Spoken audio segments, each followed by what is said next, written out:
The Brewtally Speaking podcast is proudly sponsored by Starving Artist Brewing. Starving Artist Brewing may be a small speck on Michigan's beer map, but they say big things come in small packages. A brewery who really puts their money where their mouth is, supporting underground artists far and wide. Making delicious beers with the simple belief that you should judge beer, not people. Brewtally Speaking podcast is proudly sponsored by Rockabilia.com. For over 30 years, Rockabilia has been the go-to destination for all things band merch.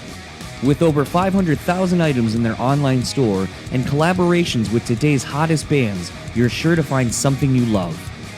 Use our code BREW10 at checkout and take 10% off your total order. So go pick up your favorite new piece of merch now over at Rockabilia.com. And now, on to the show.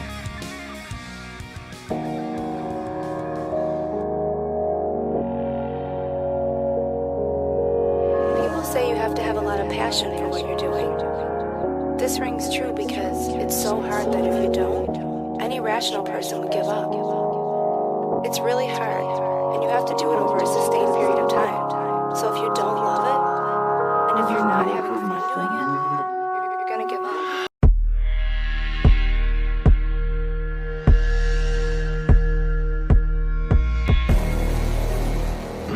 What's up, everybody? Welcome back to another episode of the Brewtally Speaking podcast. I am your host, John, and this episode's guest is the returning Ken Susi of As Lay Dying, Unearth, of the band Swivel, of USA. Apparently, Sweatpant Boners is coming back, for those that may remember that if you were more local to the Boston area. But this was a chat actually I've been trying to get to happen for a long time. Ken and I, actually with the last couple of episodes, it's funny, the plan for leading up to episode 400 was actually to do kind of what Oprah had called like her favorite things around the holidays. She always does like my favorite things and then gives the gifts away to people and so forth. And I had kind of wanted to do something similar leading up to 400, where it's like the 5 episodes before were going to be like my favorite people, like my favorite guests. And I had approached most of the people between Andrew and Ken and some others that I had reached out to, and they were all like, yeah, let's do it. And it just, timing didn't work to do it and make it happen. But ironically, it's almost been the flip side of it, where on the opposite side of 400, we are now kind of getting into these people with Andrew from Idola and now Ken.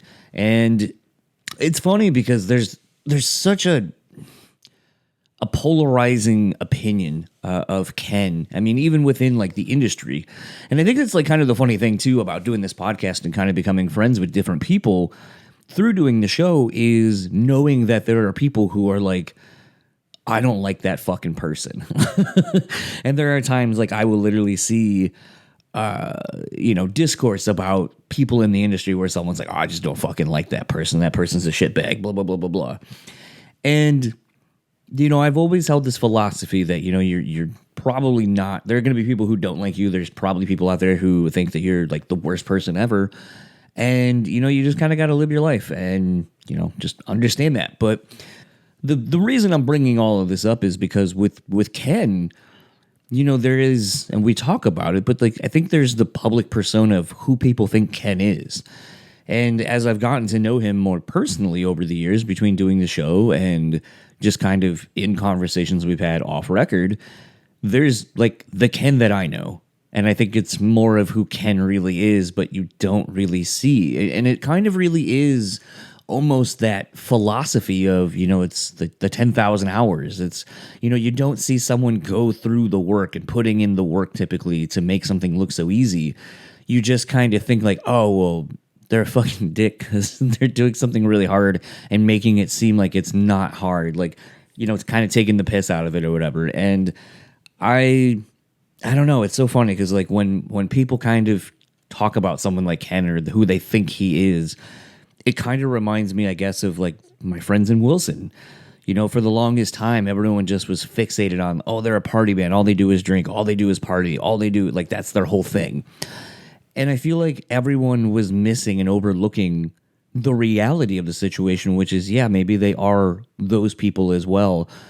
But you are not seeing the people who lock themselves away to write and work on making the best music that they can. You don't see all the hard work that goes into what they're doing to achieve the success or to, you know, the things like that. And I think it just creates this like false narrative of that to be successful doesn't mean you've earned it. And I just feel like that's so disingenuous to anybody. It doesn't even have to apply to a quote unquote famous musician or anything like that. I think it applies to so many facets of life. Like, I feel like it's almost like we don't value work or the work ethic anymore, that by and large, all we want and see is one of two things. We either want to see the instant results or just assume that results were instant for somebody because maybe there's, I don't know if it starts with jealousy, if it starts from a place of, I guess jealousy really is it. But like, I also kind of I have to think that it almost comes from a place too, where it's, you know, because we compare ourselves to others and it's kind of human nature to do such, that I just feel like that maybe like we don't want to believe that putting in the work is what you like. I guess because I feel like everyone just wants the fucking short way of doing it, the shortcut. Everyone wants to take the shortcut now, and I feel like maybe that's why I, as someone who is older and doesn't believe that like shortcuts really are a thing necessarily, and like, yes, you can have friends who help you. There are things that can help you move along in anything faster, but by and large, it takes that you have to be prepared and have done the work and you are ready for it. I would say more often than not.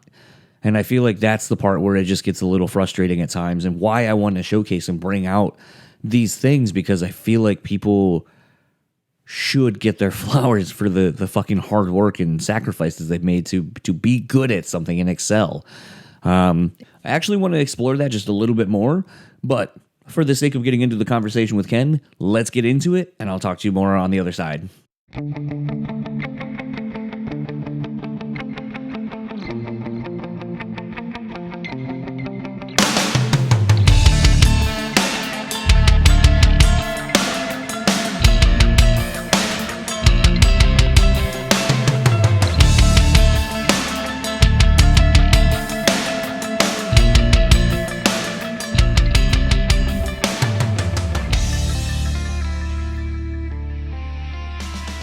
Well, I mean, it's always fun to have, you know, PRP's most hated, most wanted man on the podcast.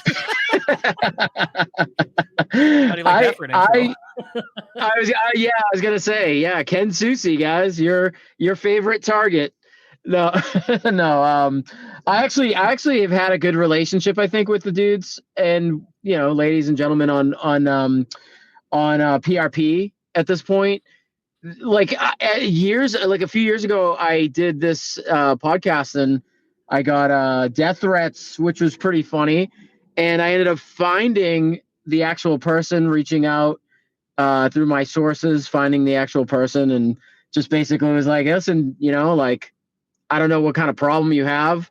You have, you know, you have kids, you have a wife. Like, is it really all worth this over some, you know, chat room? Like, it's kind of bizarre.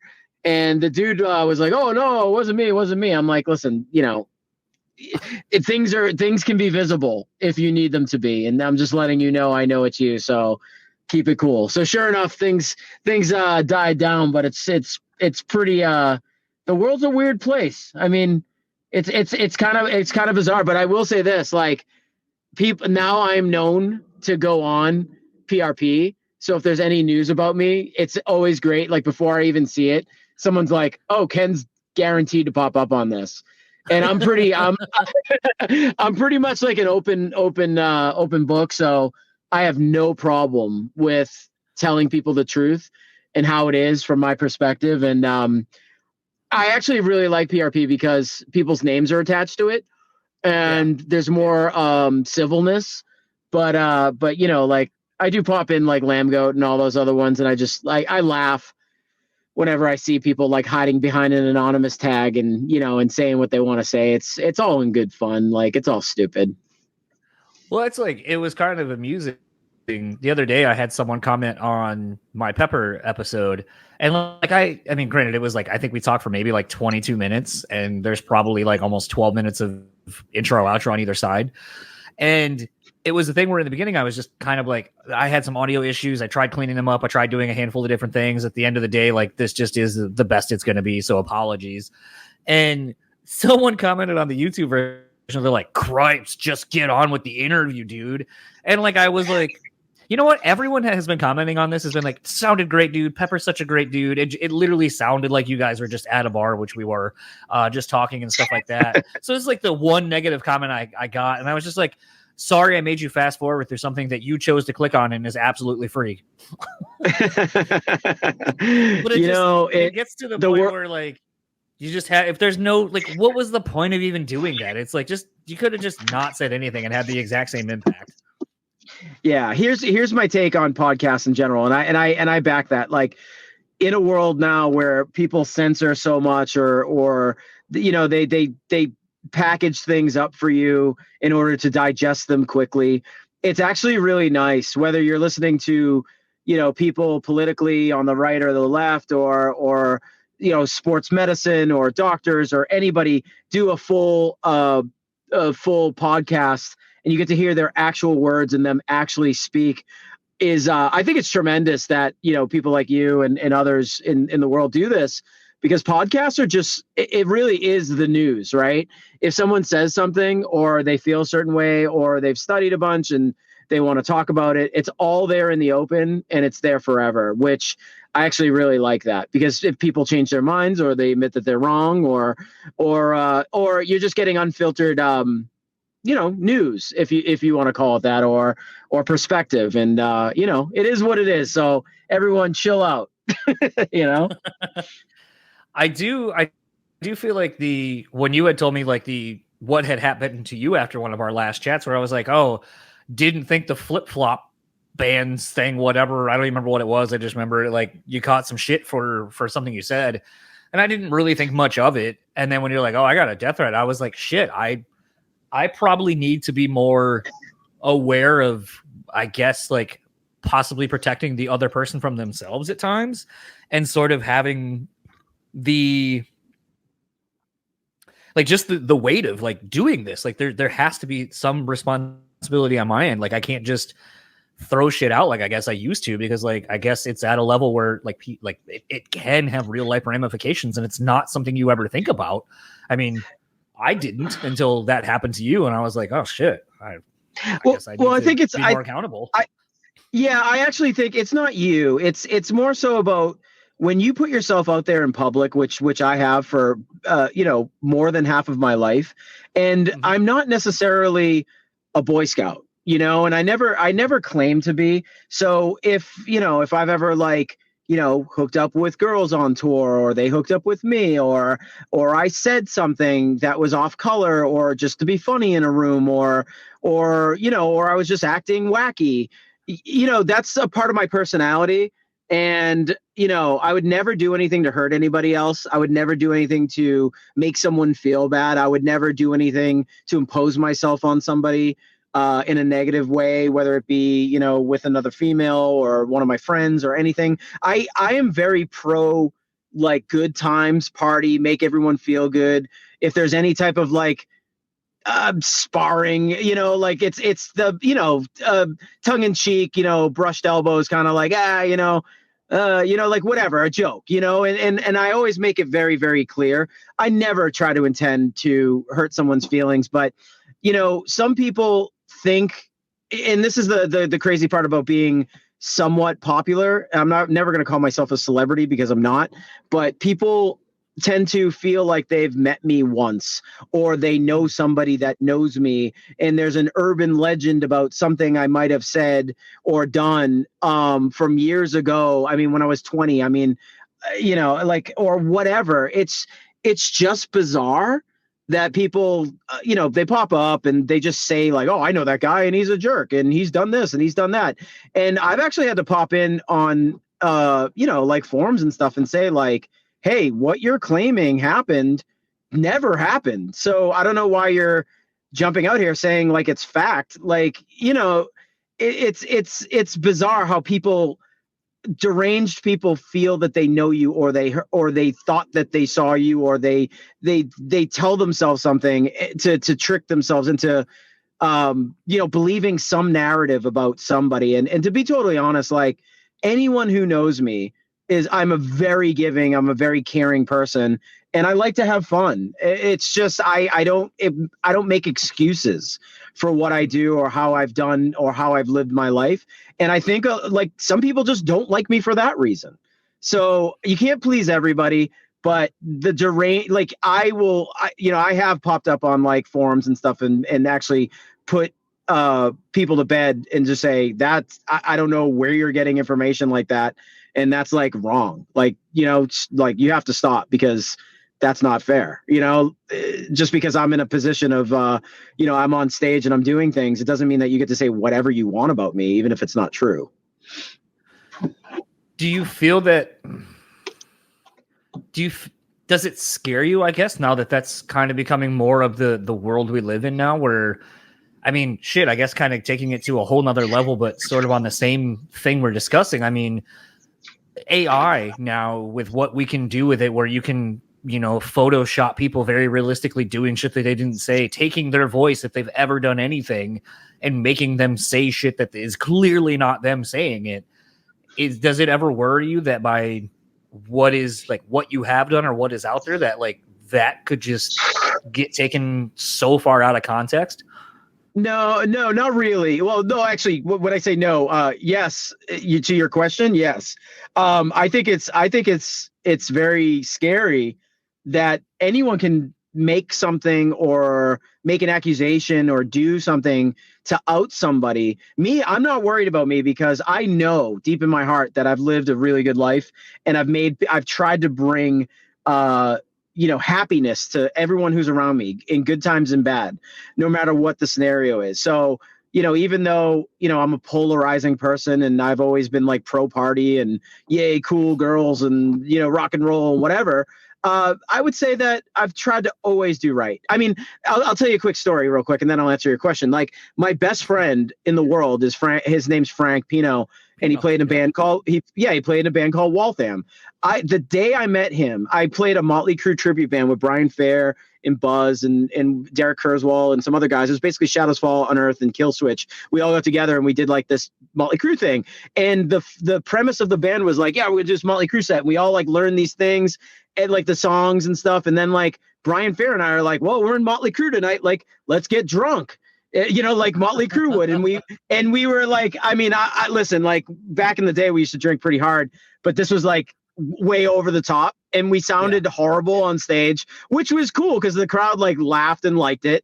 But after the show, there's these two girls in front of the stage and I grabbed, like, I literally like talked to them. And then I was like, all right, help me get to the bar. And I had one hand on one girl and the other girl, like I had a hand on, like, my arms are on, they were basically holding me up. And they dragged me over this bar. I didn't know these girls at all, but I was like, yeah, like I'm in the band, help me get to the bar, And so Frank comes over to, like, I get introduced to Frank through a friend of mine, Robbie Roadsteamer. And he goes, hey, Ken, this is Frank from Waltham. I showed you his demo. And I was like, oh yeah, Waltham, you guys are all right. Like I like drunk me was being genuine, but I really did like the band, but I was just too drunk. And then Frank's like, nice to meet you, man. You have your arm around my girl. I was like, oh no.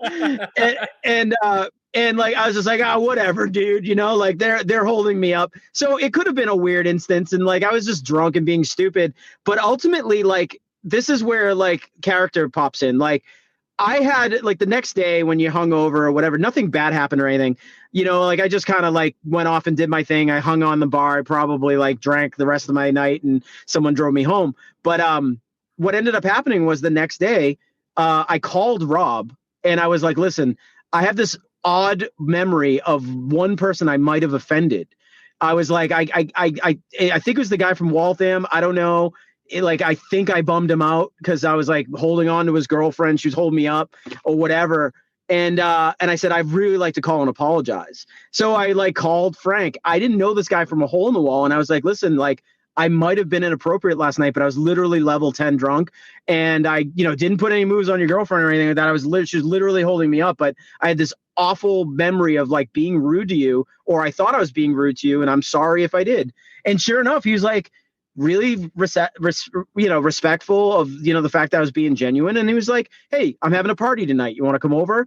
And literally that next day was like the next 20 years of my life, because he became my best friend because of that. Like, if I didn't reach out and I wasn't nice, to him, or I didn't apologize, we wouldn't be best friends. And so going back to your question is, like, sometimes people make mistakes, but the thing is if your heart's in the right place, it should go a long way. But I don't like the fact that, like, anyone can call anybody out, and as long as it gets online and whoever's voice is louder, they become a target, and they become anybody can get in front of a camera and, like, cry and say, "This awful thing happened to me." And sometimes in real life, like, it's sad because those things are true, and someone puts themselves out there, and they're really I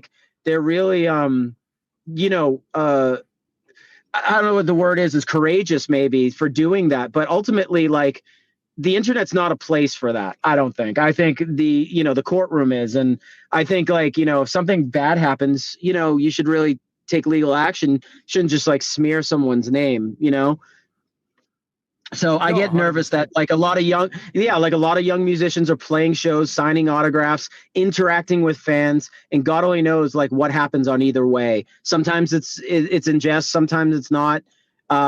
People just got to be really careful nowadays. Yeah, another time when we're not on a record, I'll have to tell you about some stuff that I was made privy to from something that happened somewhat recently to a band and people in it, kind of surrounding what you're talking about. And it's just like, seeing the receipts on the other end of things. And it's like, damn, like, if you were to believe just literally what's out on the internet and on all the like the blogs and the music sites and such, it's like, this is pretty damning. But to, like, kind of see all the other sides of it and hear the firsthand accounts from people who were literally there, you're just like, man, like, how do you know what to believe anymore? Like, it's so hard. And like you said, it sucks because all it ends up doing, I feel like, is creating this thing where those that are genuinely trying to have their voices be heard because of something that happened to them and finding the strength and courage to say something, it just gets less and less credible because you have so many other people who are doing it for all the wrong reasons. Yeah. I'm of the mindset, if this is a Bill and Ted's, movie, if life was a Bill and Ted's movie, I would say, be kind to one another and party on, dudes. It's you should be able to have fun.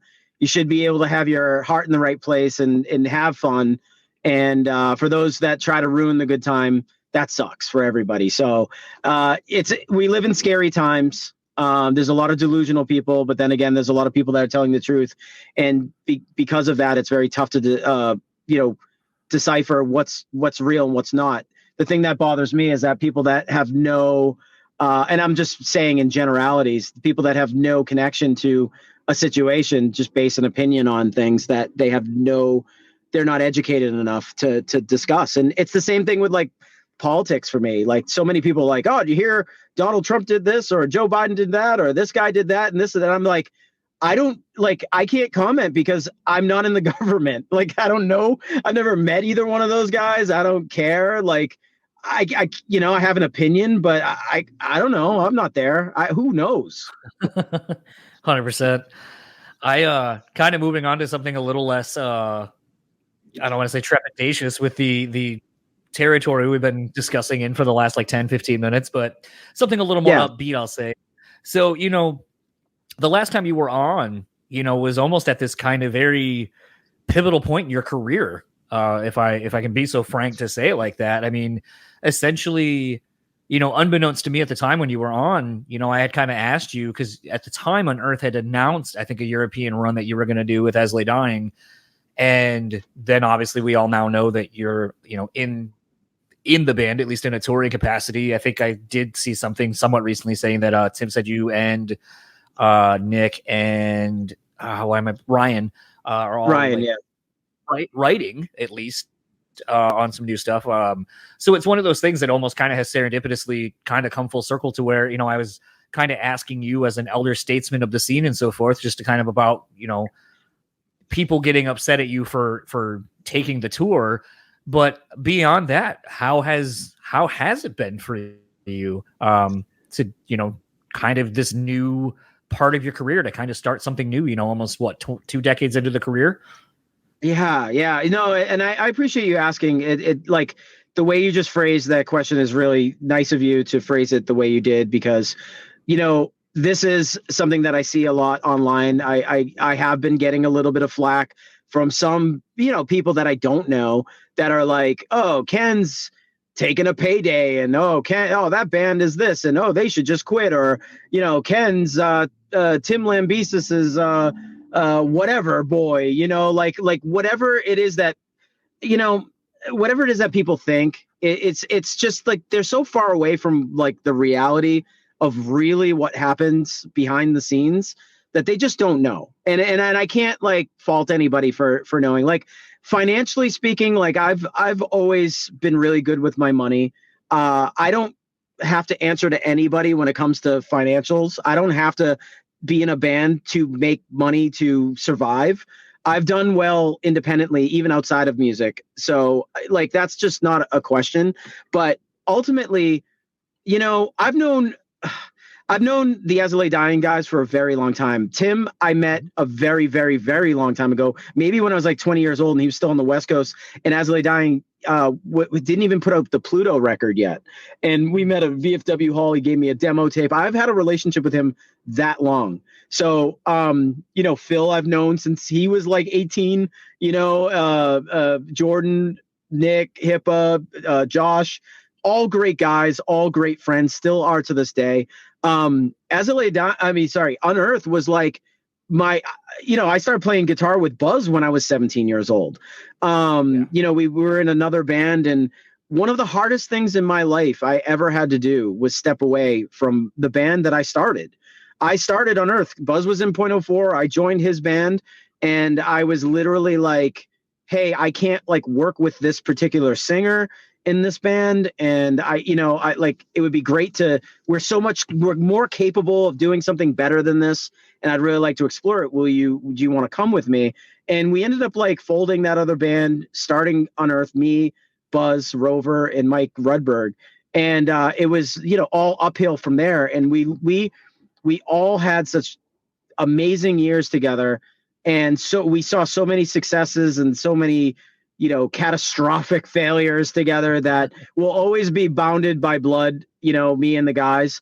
But the hardest thing I ever had to do was remove myself from a project that I started with Buzz. And to be totally honest with you, it's sad because there's a lot of people that have reached out to me and says, I'm really going to miss seeing you and Buzz on stage together and stuff. And I'm like, hey, Buzz and I are still friends. As long as Buzz and I are still going to eat Chinese food, at Kowloon's together, like that's all I'm really worried about.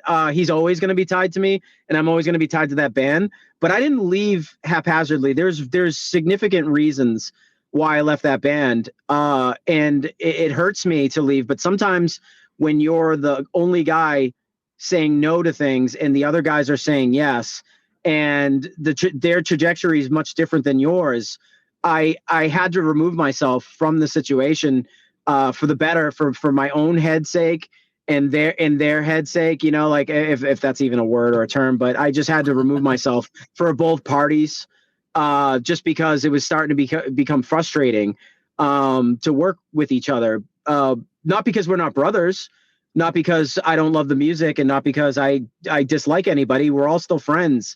I just like, it was just the philosophy and the approach and everything was just so different at one point that I was just like, I can't, like this, I'm tied here. And the funny part is that As I Lay Dying was just, when Nick Hippa left As I Lay Dying, they asked me to play guitar just for fun. They were like, hey, you want to like come on a tour? Are you busy? And I'm like, I'm always busy, but yeah, I'd like to like maybe play guitar for you guys. And yeah, it was just started off as like a friend thing. And then when things happened with Unearth, it was always kind of planned that I was going to do an As I Lay Dying tour.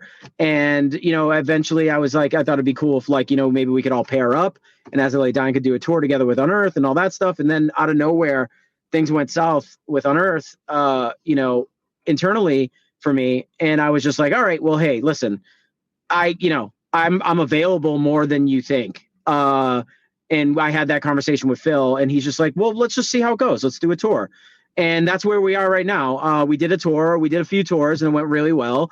And then he's like, hey, you want to jump in on the writing and stuff? And my philosophy always was, hey, you and Tim do most of the writing, and Josh was a main writer too. But you two have like for years have done all the writing, and I'm not trying to change the band. Maybe I can just start off by assisting you here and there.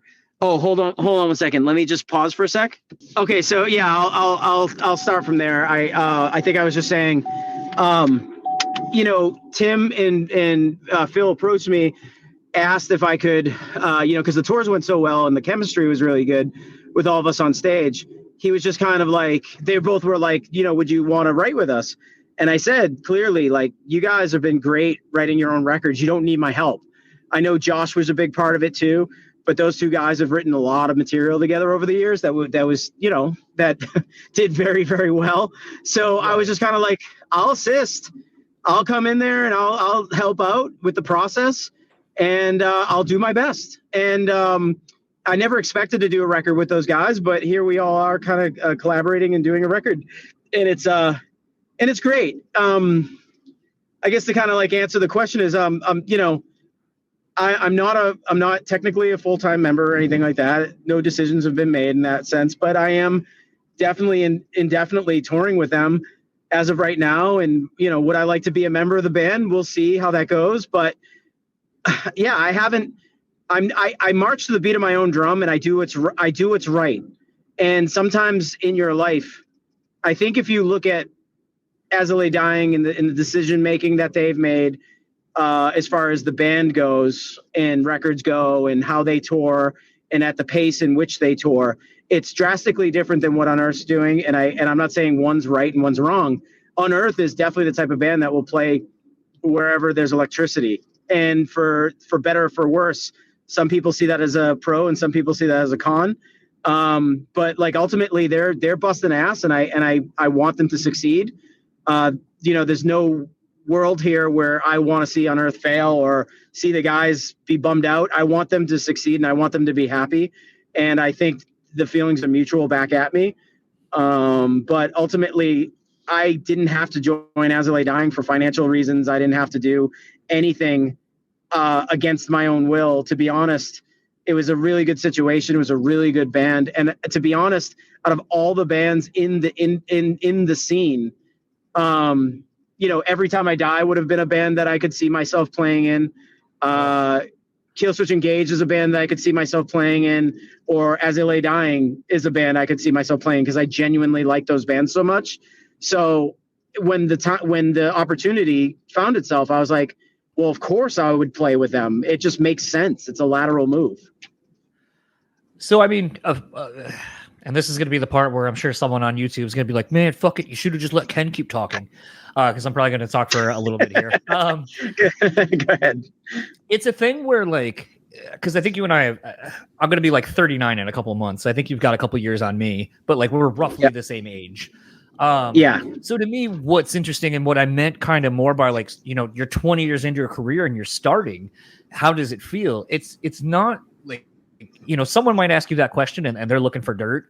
When I'm asking that question, I'm looking at it from being almost 40 and thinking about what does it mean to start over, because there's such familiarity and such comfort in knowing what you've been doing for so long that there's the uncertainty of everything about kind of picking up and starting anew and being the new guy in a situation. And maybe your voice won't be heard as much, or maybe you play sports too. So this analogy will make sense to you, but like something I've really been thinking a lot about in the last like 2 or 3 years as I've gotten older is roles, and especially how you can't be the guy or the gal, the person every time. Sometimes your role should be more of a complementary, role player, and setting someone else up for success, setting your team up for success. And thinking about that for you, where maybe you were one of the main guys, it's you and Buzz and kind of what you say goes or whatever. So now you're becoming kind of the lowest person on the totem pole. And is there any trepidation and like, oh man, like, do you start even maybe second guessing yourself and what you're capable of doing, because it's all new. And that's when I think of what you went through, that those are some of the first thoughts I come up with, where I'm like, I wonder if you went through any of this, or maybe not. That's a really, really great question. And psychologically speaking, there is a little bit of that happens. But ultimately, there was never a kingpin in Unearth. There was never like a guy in the band that was like the leader, band leader. I don't know if it is now, if it feels that way now or not. I don't know. But Buzz and I were always a great team. And I did, like, Buzz like loves to, he learned how to sweep arpeggio and he did it really well, but it was all over the material. And like, anytime somebody wants to shine, I'm not going to hold them back. The same way, if there's a moment where I can shine and I write something creative, he's not going to be like, oh dude, you can't do that. Like, I have to do that too. Like, we were very complimentary of each other, and it was really great. And at the end, it was really hard to split up from one another. But with As I Lay Dying, yeah, there is a sense of, showing up for school the first day and not knowing anybody in class to a certain degree. Even though I've known these guys for years, I've never been in a band with them per se. I've toured with them and I've hung out with them. It's not like I'm showing up to work for them. So it's great that you brought up the sports analogy. I've been a captain of most of my sports that I've played in high school and college. And the one thing that I got very used to later on in my life is that switching jerseys is sometimes a good thing. You switch a jersey and the next thing you know, you're playing against your team, and you can actually, like, and I would never do this. I'm not saying this in Unearth, but I'd say sports wise, I would love to play against my friends because I grew up with them or I played against them, and you can show them if there was ever a time in the locker room where someone said like, oh, you should have did this or you should have did that. And you're like, oh yeah, well, maybe someday we'll play against each other and I'll exploit your weaknesses, And it's right. Like one of those things. It's a little bit like spicy. I don't look at band stuff being a competition, but there is a sense of like walking into a new locker room, not knowing somebody, not knowing how things are. And the first show, it was actually really, really funny because it's not just me going through this. Ryan Neff, Ryan Neff, like, is a huge As I Lay Dying fan to the point where he's like a mega fan, where like these guys are my peers, but he's like actually excited to be in the band because he loves the band so much. And it was really funny. No one's ever talked about this before, but there was a tremendous amount of like material I had to learn, and Phil's very meticulous as far as like how things are played, and the band plays to a grid and, and all that stuff. So I had to learn the stuff like spot for, note for note, spot on, which was great. I love to work in that environment because that's where I succeed as a player. But Ryan Neff shows up. We met at the rehearsals, which was like 2 days, and we hopped on stage and we played the first show, and he and I are on the same side of the stage. And he goes, and the show was insane, like off the first two songs. And he looks at me, he goes, yo, do we get to do that like every day? And I was like, and I looked at him and I'm like, yeah, dude. And he's like, no, really, like this is what our life is going to be like. And I was like, pretty cool, huh? And he's like, yeah, dude, this is insane. And I picked up my glass and I'm like, cheers, brother, to the rest of our lives, right? Or or as long as it takes us, And he was just like so excited to be there. And me, I was like, also just like, yeah, this is great. Like, it's pleasant. So sometimes the rust gets knocked off a little bit there after you just like play the first show. But for me, the thing that was the weirdest is that I was like, I have a very Ken Susi like thing that I do on stage.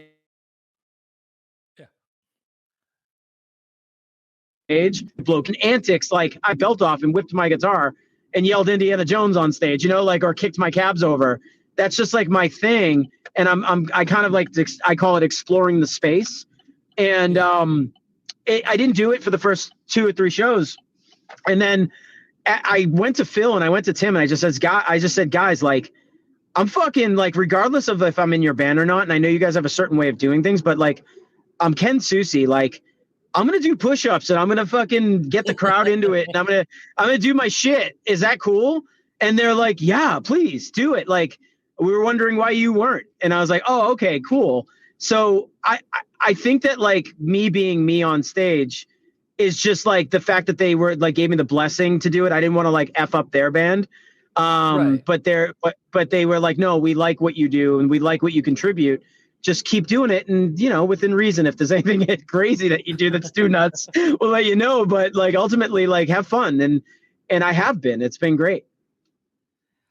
It's interesting because when I saw you, when you guys rolled through town, it's weird because it was actually something I was wondering, how is it going to be? Because it's nothing against, the guys in Isle Dying. Like, they are phenomenal players. They put on a great show. But it's like, when I went and saw them from basically Frail Words all the way to, right before they kind of went on hiatus, Tim is kind of the only one moving. Josh maybe a little bit, and Nick and Phil basically are off to their sides, playing their riffs.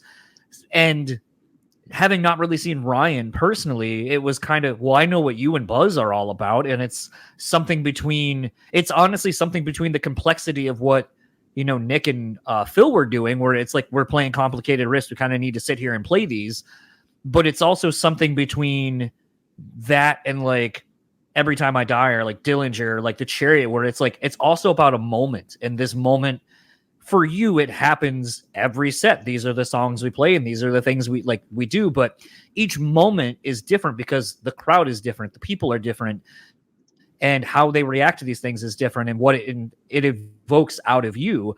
And it was interesting. And I was interested to see, how do you incorporate yourself into it? Because I know you as a player in a live setting a very particular way, and it's not what I associate with As Lay Dying at all.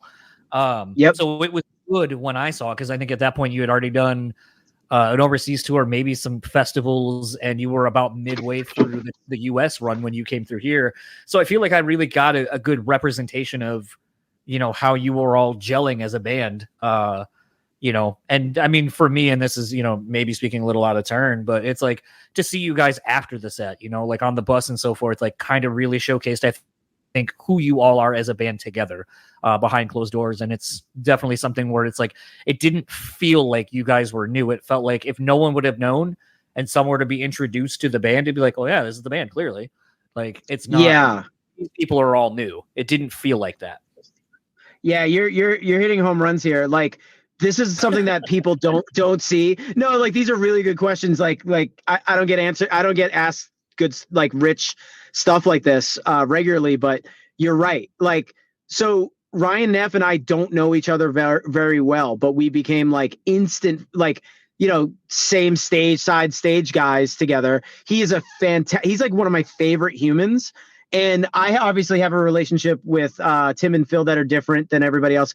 I obviously have a relationship with Nick. So I am kind of like, I'm the one who has the most relationships, I would say, with everybody in the band. But Ryan was the guy who I don't necessarily know. So, but the funny thing is our personalities are really, really good. It's funny. Like, when I do like side bands or anything, one of my main things is like, oh, well, if the drummer is not that good, but he's a really good person and can play the parts, that, like, sometimes the chemistry makes more sense than anything.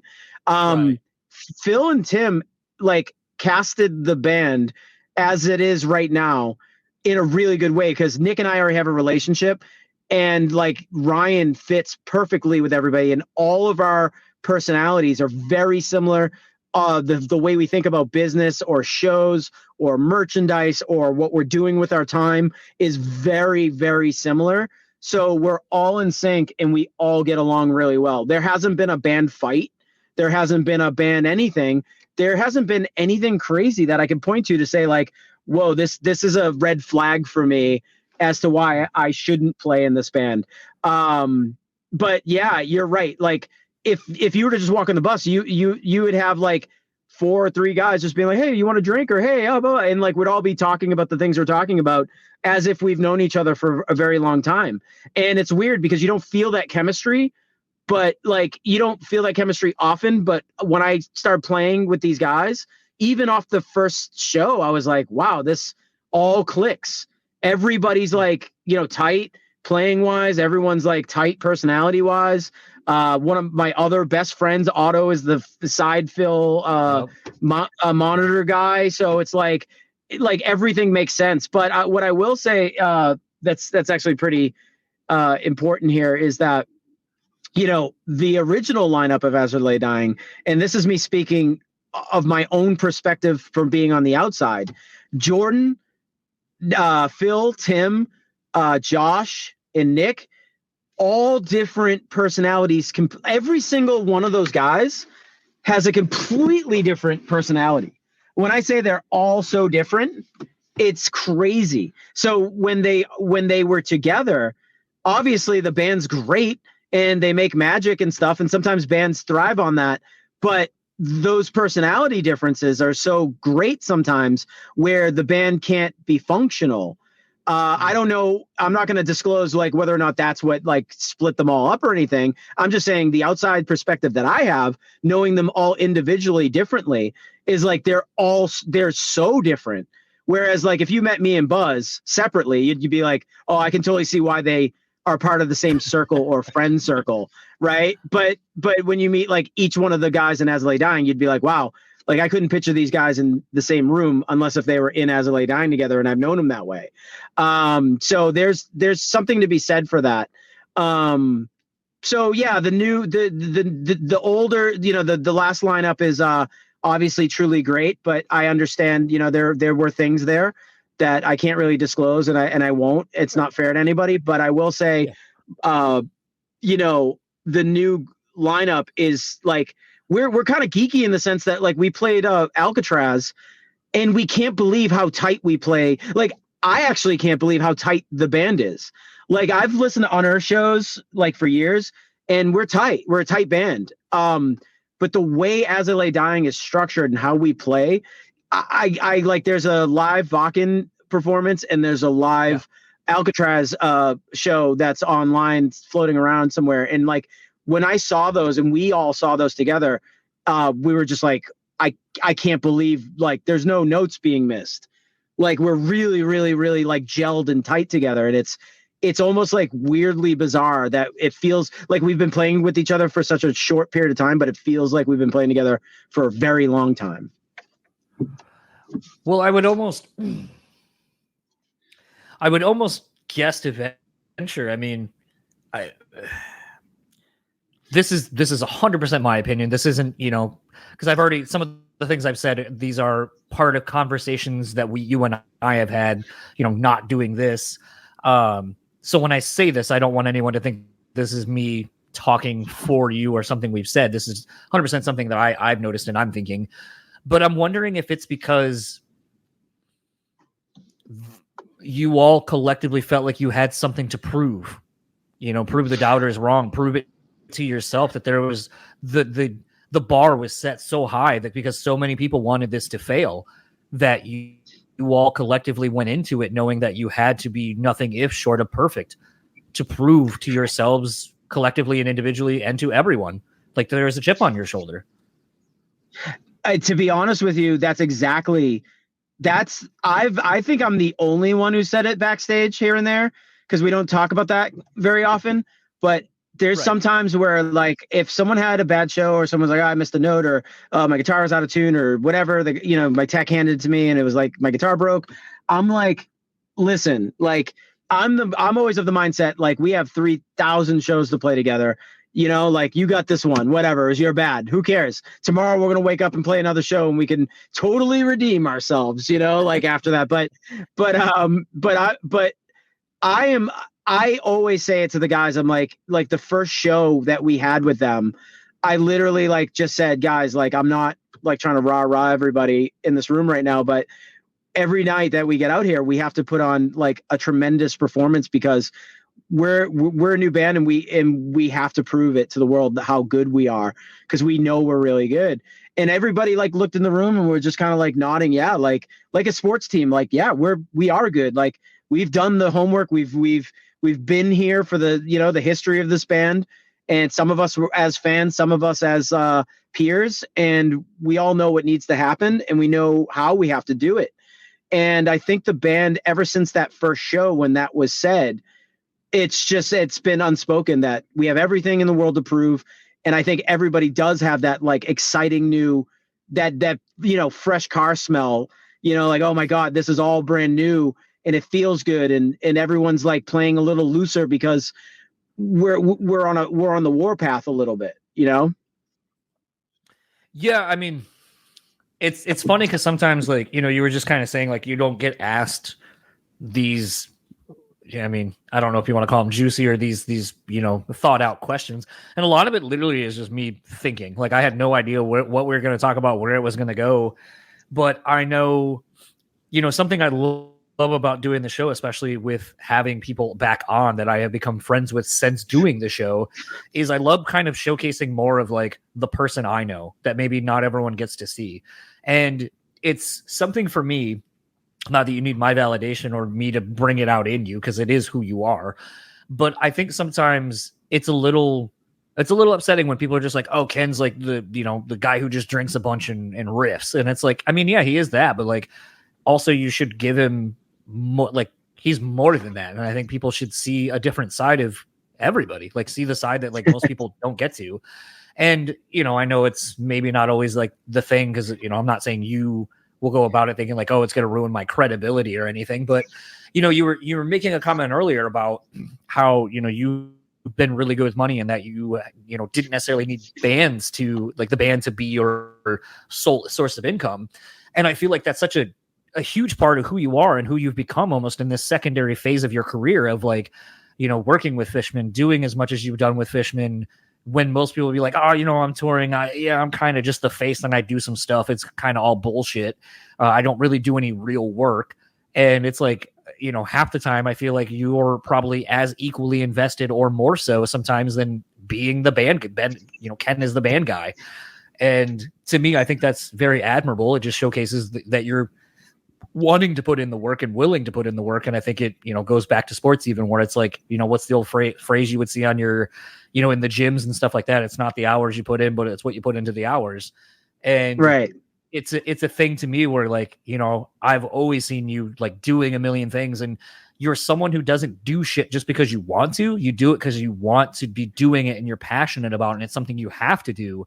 I mean, even with, you know, USA or now Swivel, or, you know, any of the things you do, it's like, I want to do it because I want to do it and it's fun and it's something I need to do. And yeah, I just feel like that's a side of you that, like, maybe people don't see or hear very often. Well, I'm actually really glad you said this, and this is, again, another first that anyone's ever asked me, but I'll answer this on your podcast. Do you know how many hours I put into stressing over practice, stressing over writing, stressing over like literally like driving myself nuts for perfection, to then get on stage and make it look like it's my last priority and I'm just doing it. That to be who I like, to be the it's not I call it a character, but it's not a character because it is who I am. When I go to a concert, or when I was a kid, I would go see Kiss or Poison or Death or you know, like whatever band I was seeing, Metallica. I would always like the funness of the show.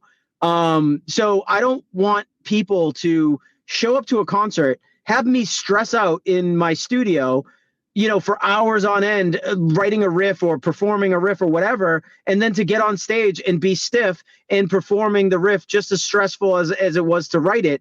I spend the time to know it so well that I could like literally twiddle a yo-yo in the other hand and play it, or blow a kiss at somebody's girlfriend and make them mad while I'm doing something really hard.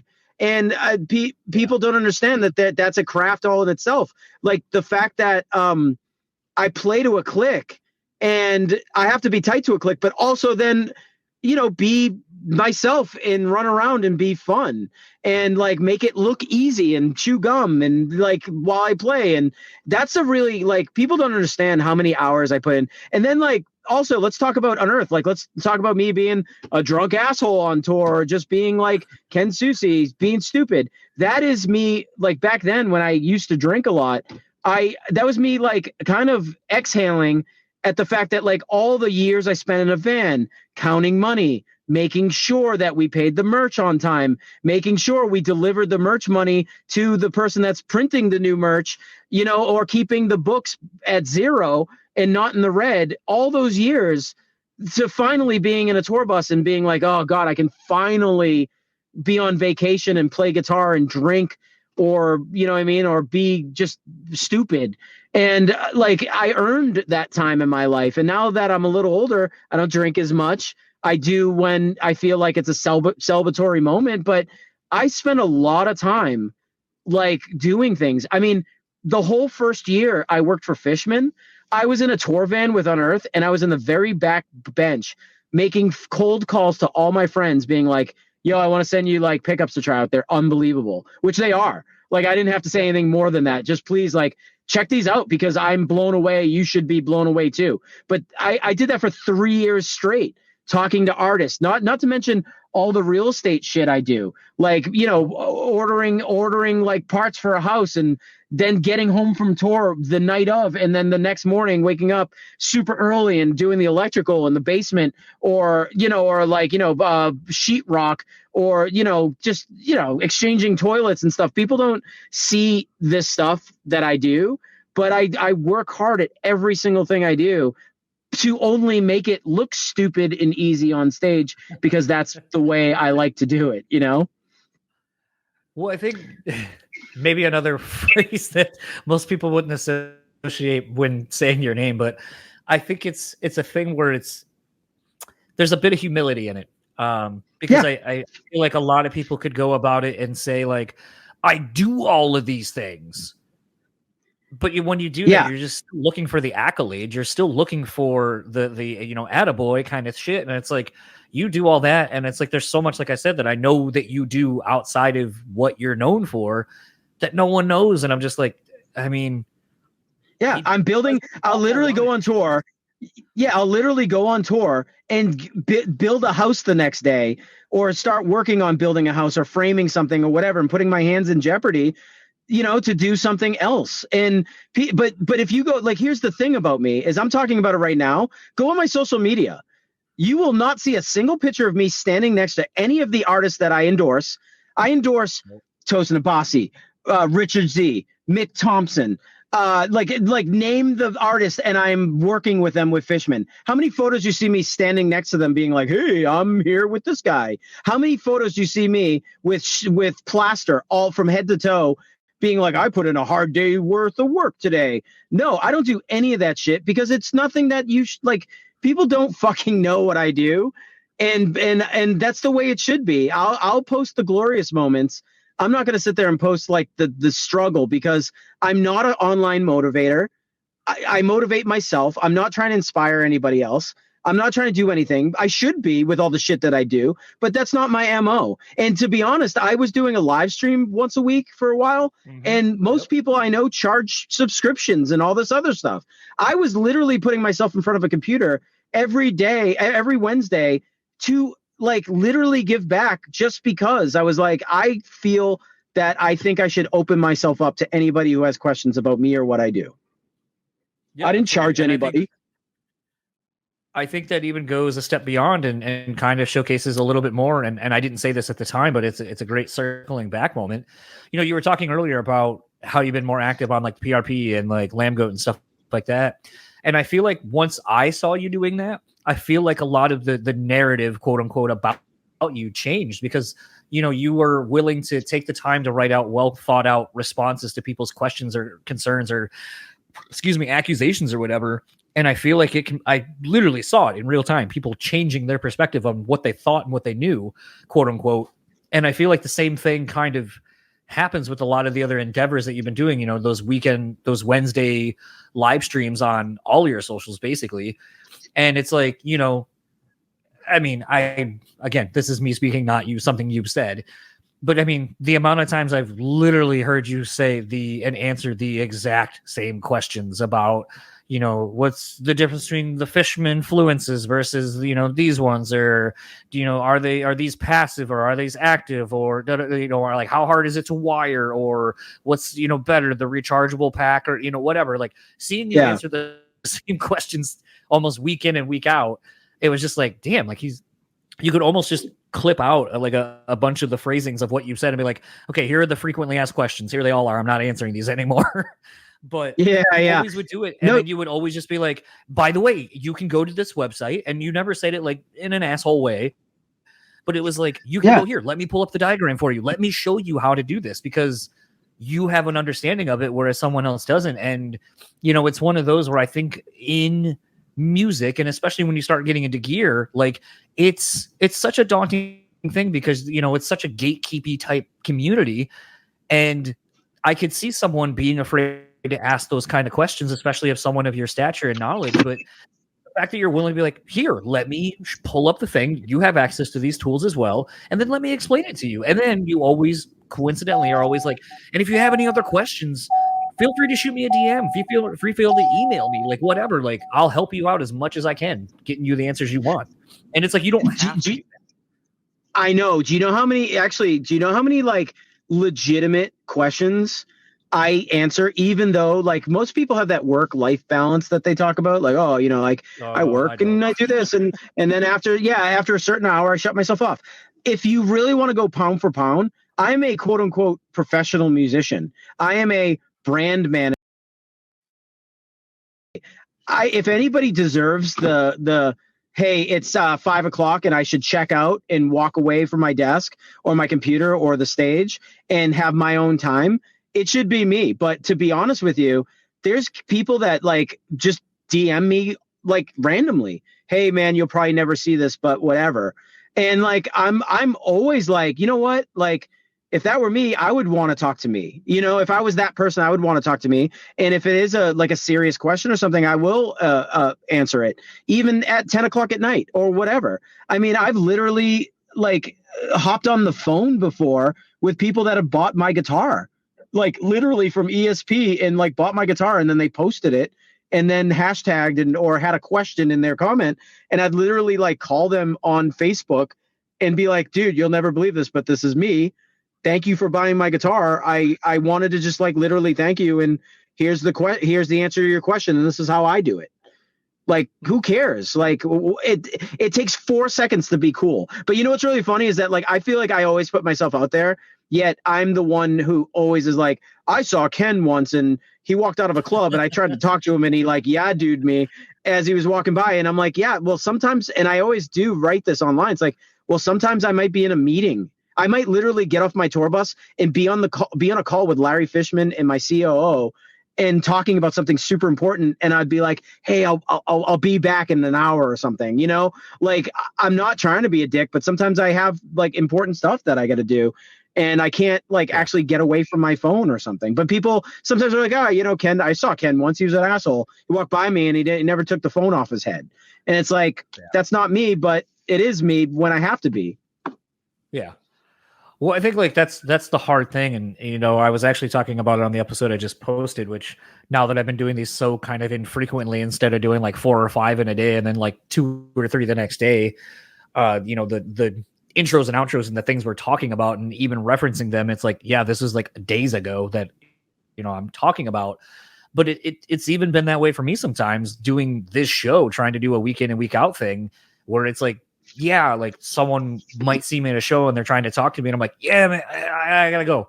And it's like, cause I have to be and do this thing at a show. So it's like, I may not see you. Or, you know, I can think of like one time, I think you were out with All That Remains and you and I were going to hang and then you're like, oh shit, I got to do some Fishman shit. And then, oh, you know, the show happened and yeah, I just don't have time to hang. And I'm like, it happens, dude. Like, it's fine. But yeah, and I remember that specifically because you're always a person I want to see. But it literally just worked out that day that I was just like surrounded in bullshit all day, and it just sucked. But I think the other thing is and this sounds like so cringy to say it like this, but I think something that I've come to learn from having friends in the touring industry or just having people who are just generally busy people, it's not personal. Like, and that's the thing is like, I feel like so many people take things so personally nowadays, and it's like, it's not like, and you know, if it was like, I would hope, and thankfully most of the people that I know in my life that are these kind of people, they are the people who can be like, dude, I would love to hang, but like, I am just in it right now, like another time, or like, let's reconvene in like a week. And it's like, totally get it. Like, thanks for saying that versus making me feel like I don't want to say there's a resentment on the side of it, but like feeling like it's like, I have to do this, even though I have a million other things that really are more important, but I'm going to do this because it's the homie and I'm just going to do it. And it's like, no, like, I mean, even when we were setting this up, I was like, I'd love to have you back on. If it doesn't work out and you just want to do it after you get back when your schedule is like less crazy, let's just do that. But like, thankfully we found a time to make it work. And, you know, I've been enjoying chatting as I always do with you, because it's always fun. And, you know, it's something I always joke with people too, you know, being an East Coaster originally, and I'll never identify as, I mean, I live in the Midwest, but like, I still always identify as an East Coaster at heart. That it's like, there's something very tribalistic in when you meet East Coast people. Like, we just kind of are cut from the same cloth, and I don't really know how to describe it any other way. Yep. Yeah, there's the thing that I do like about Boston and New York, like some of my good friends are like, you know, Mitch from Madball, or, you know, guys like Hoya, or just, you know, Warren Lee, or like people like that, or in the area, or just, you know, the townies that I grew up with. There's just, I was saying this to my best friend the other day. It's like, there is just something that happens with people that just makes you understand that they're your people. And everyone is kind of like in that sync with each other. This is kind of like an old man perspective, but I just started having thoughts like this. But I remember, like, I never really like picked on anybody. I never bullied anybody in like high school, even though I was like a jock and a musician and whatever. But I never liked it when people like bullied others, and I you know, diffuse situations or whatever. But you can't not recognize that there's a kid in your class that, you know, is either slow, or, you know, they don't have it all there, or they just get picked on, or whatever it is. And you recognize it for what it is.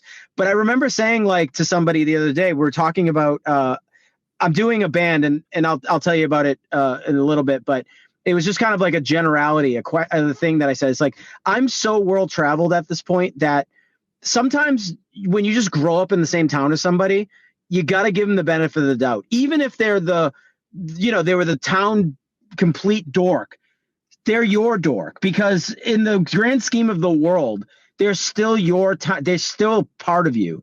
They're still a piece of you. Though that kid who was like not cool in high school and got picked on or whatever is technically your like not cool kid, and you should embrace that.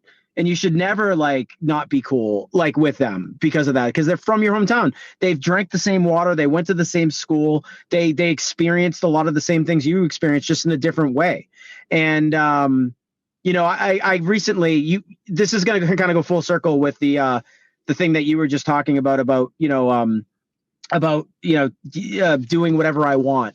I had a best friend in high school. His name is Robbie. Robbie, let's call him Robbie Roadsteamer. I won't give out his full name. Robbie Roadsteamer and I were best friends. Our goal in life was to be the John Lennon and Paul McCartney of poop humor. We were like cutting edge. We were like before Adam Sandler was like doing comedy like albums and stuff with his guitar and singing funny songs. Our ambition was to be like write funny fucking songs. So we put out a record called the Sweatpant Boners. And at the time I was meeting Adam D, and Adam just was like, hey, can I play drums on this? You don't have a drummer. And it was just fun. We made him a part of the band, and we did that record. Adam didn't do anything other than play on the record. He didn't like write any of the bits, but we obviously included him in some. And then after that, I couldn't, my career was going like pretty well with Unearth. And I told Robbie, like, we can't have the Sweatpant Boners anymore. You got to be Robbie Roadsteamer. Like, name the project Robbie Roadsteamer, because at this point, it's your show. And I still helped write. We still built the band, and the band did very well in Boston, selling out the Paradise. Like, Robbie was on like the radio and TV, and he's a comedian, so he's done big things. But he and I drifted apart like for years and years and years, and for maybe 15 years at this point. And there was no animosity. But there was some like weirdness, like, you know, in the background that I was hearing, like, Rob said this about you, or Rob said this about this guy, or whatever. You know, it's all whatever. It's all hearsay. But at the end of the day, I just played a show with Swivel, and he popped up out of nowhere. I haven't seen him in 15 years. Now, mind you, we spent every day together. We played Little League Baseball together, and we spent every day together in high school, writing songs and shedding and writing bits all the way into our 20s. At one point, like, him just popping in front of me, I came to the conclusion, like, life's too short. Like, I put my little cousin in that band. He's older now. And I'm like, I want my cousin. My cousin just lost his dad, my uncle, and it was like a really sad like family thing that our families were a little bit divided for at one point. And I said, like, Robbie, you couldn't have come back into my life at a better time. I said, we're doing the Sweatband Boners, and I said, and I want my cousin to play in the band too. And he was all psyched. And I'm like, this is important to me at this point because the world is like, centered around censorship and being stiff, and there's no fun. And I said, like, the Sweatband Boners stood for like funny things. You could say anything and wouldn't get canceled or whatever. I mean, we have a song called Save Your Virginity Till We Come to Your Town, or I Put a Baby in You, or Pee with Your Father. These songs are like monumental to people from Boston that grew up in the scene that like love that band. But to be totally honest with you, you could try to cancel me, but I wrote these songs when I was fucking 16 years old. And it's time to fucking play them again because, people love them.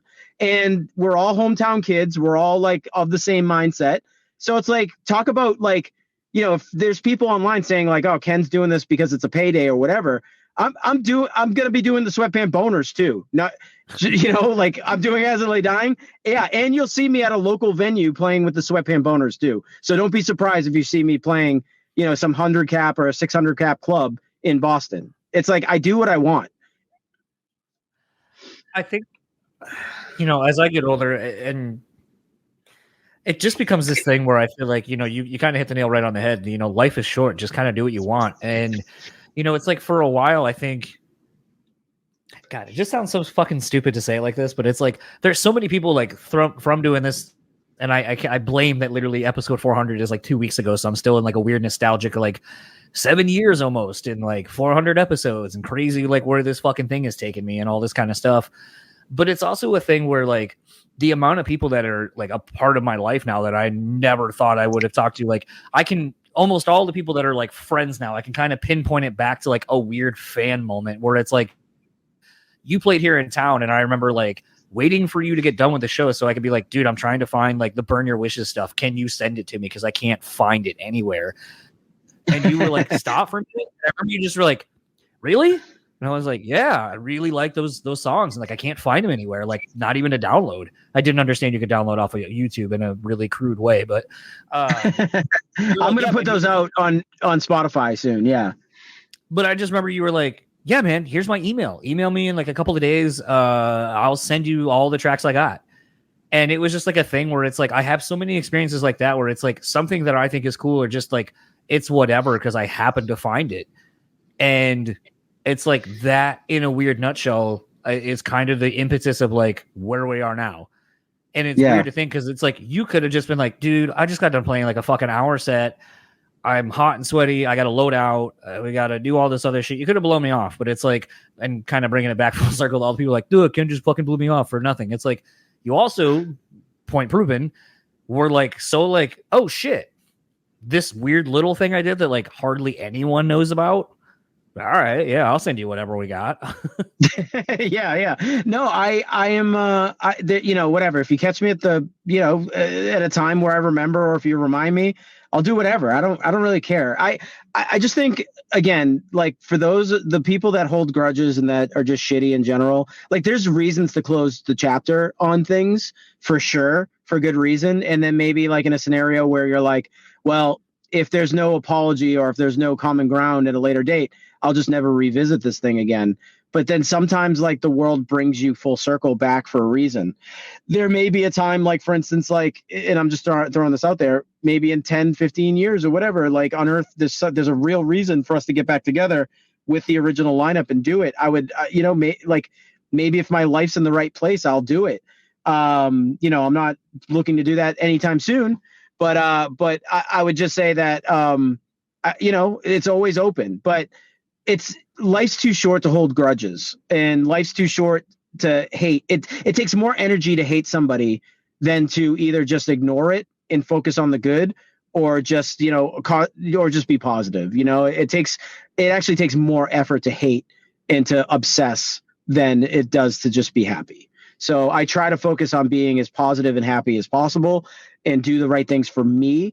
I've learned in a little bit like older, like as I get a little bit older, I'm realizing that like, hey, this hasn't been good for me.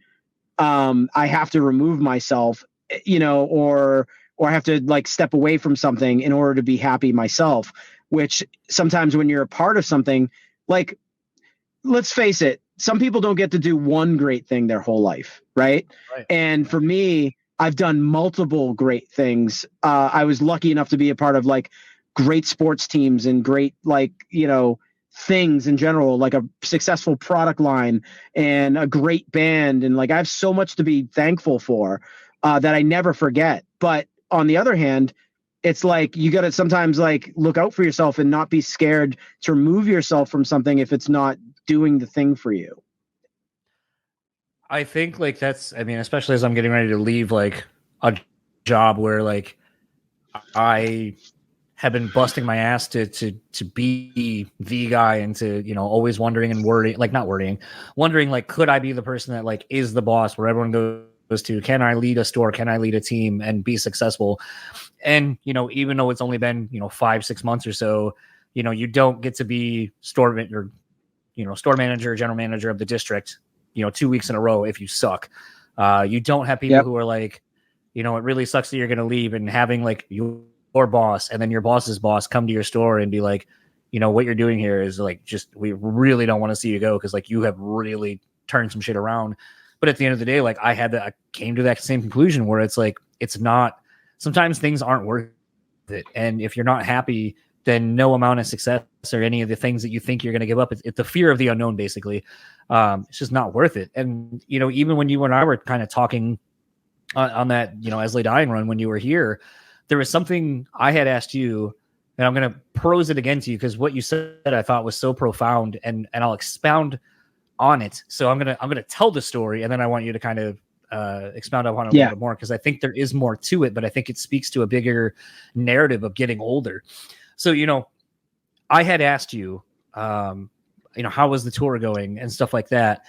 And, I think at the time you were still kind of debating whether, you could do double duty, where you were at with all that. And I asked you a weird question.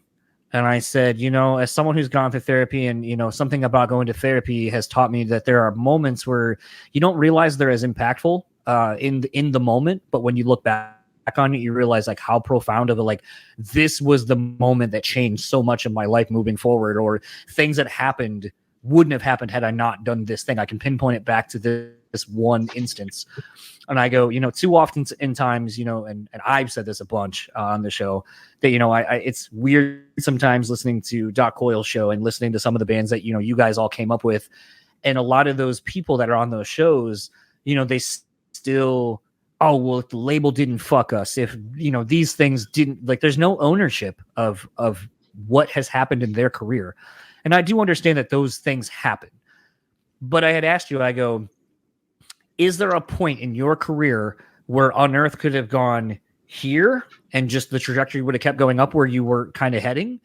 Or a moment where you feel like if we didn't make this one decision, like it really impacted our career that much? And you said 100%. And you go, oh yeah, it was us not taking Taste of Chaos.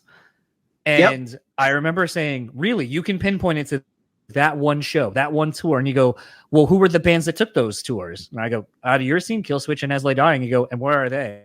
And I go, well, I mean, and he goes, what about all the bands that did? And I think because the competing tour, I think at the time was the, I was just talking to someone. There's no, that's the sad part. There was no competing tour. We took a different tour.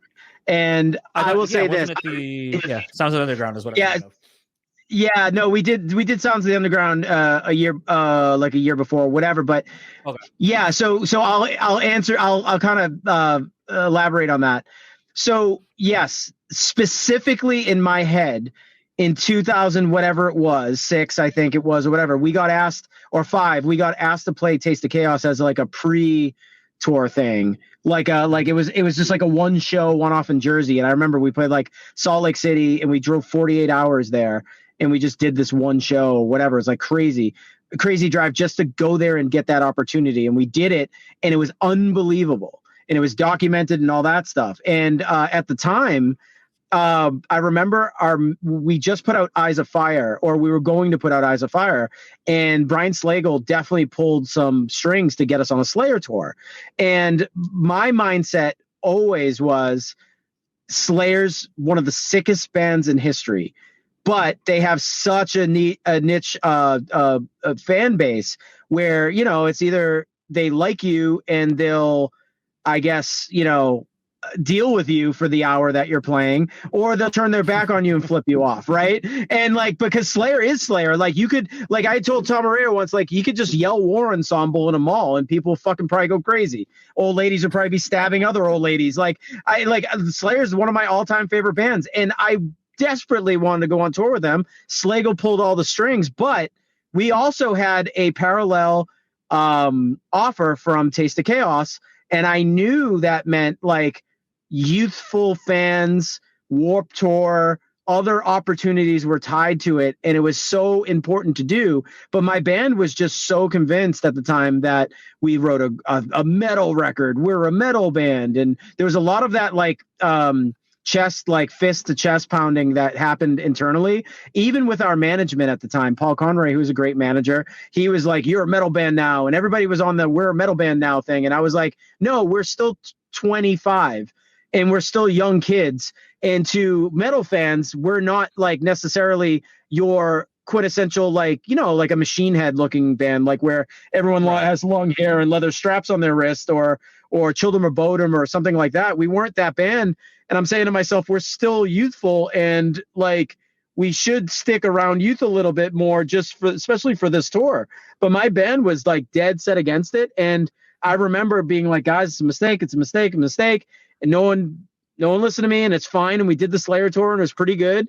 And it moved the needle for us for sure in that direction a little bit. But it was an uphill climb versus Taste of Chaos would have been just like a slam dunk as far as the fan base, and we would have been a heavier band on a lighter package. But I specifically remember As I Lay Dying getting our slot, and they went on to absolute massive heights. They killed after that tour. Their career was just so set up after that. Then they were doing Warped Tour, and then they were doing all these major things. That band headlined over Unearth at the Palladium after that tour. And that was in our hometown when we were a big ass band. And I was saying to myself, like, we made a mistake. I thought we made a mistake. But, you know, to each his own. I'm sure if you ask like Trevor or Buzz about it, they'll say Ken's crazy. The Slayer tour did great, and you know, whatever. Everyone remembers history a little different. What you said was like pinpoint accurate. That was the moment I knew we made a wrong decision that could have like actually took us onto a different thing, you know? So I think to me, what was really profound about it, and the reason I wanted to bring it up, because as someone, you know, I know and I say it like this, and I don't mean to make it sound discouraging to people, but it's like, I know what therapy did for me. And so I love talking about it because it maybe will give someone the permission to seek that for themselves and get better themselves and get the tools to make more informed, better decisions as life goes on. But I think the other thing about it that was so profound when you said it and when I asked you was that like you had a moment and you were able to kind of, you know, take ownership of it yourself and just kind of be like, I mean, we made the decision. We ended up doing this and all those kind of things. And to me, I thought that was it was so invigorating to hear someone be like, instead of being like, oh, well, the label pushed us, like all the excuses and shucking responsibility, that essentially like, even in hindsight, you were still like, I mean, it's what we chose to do.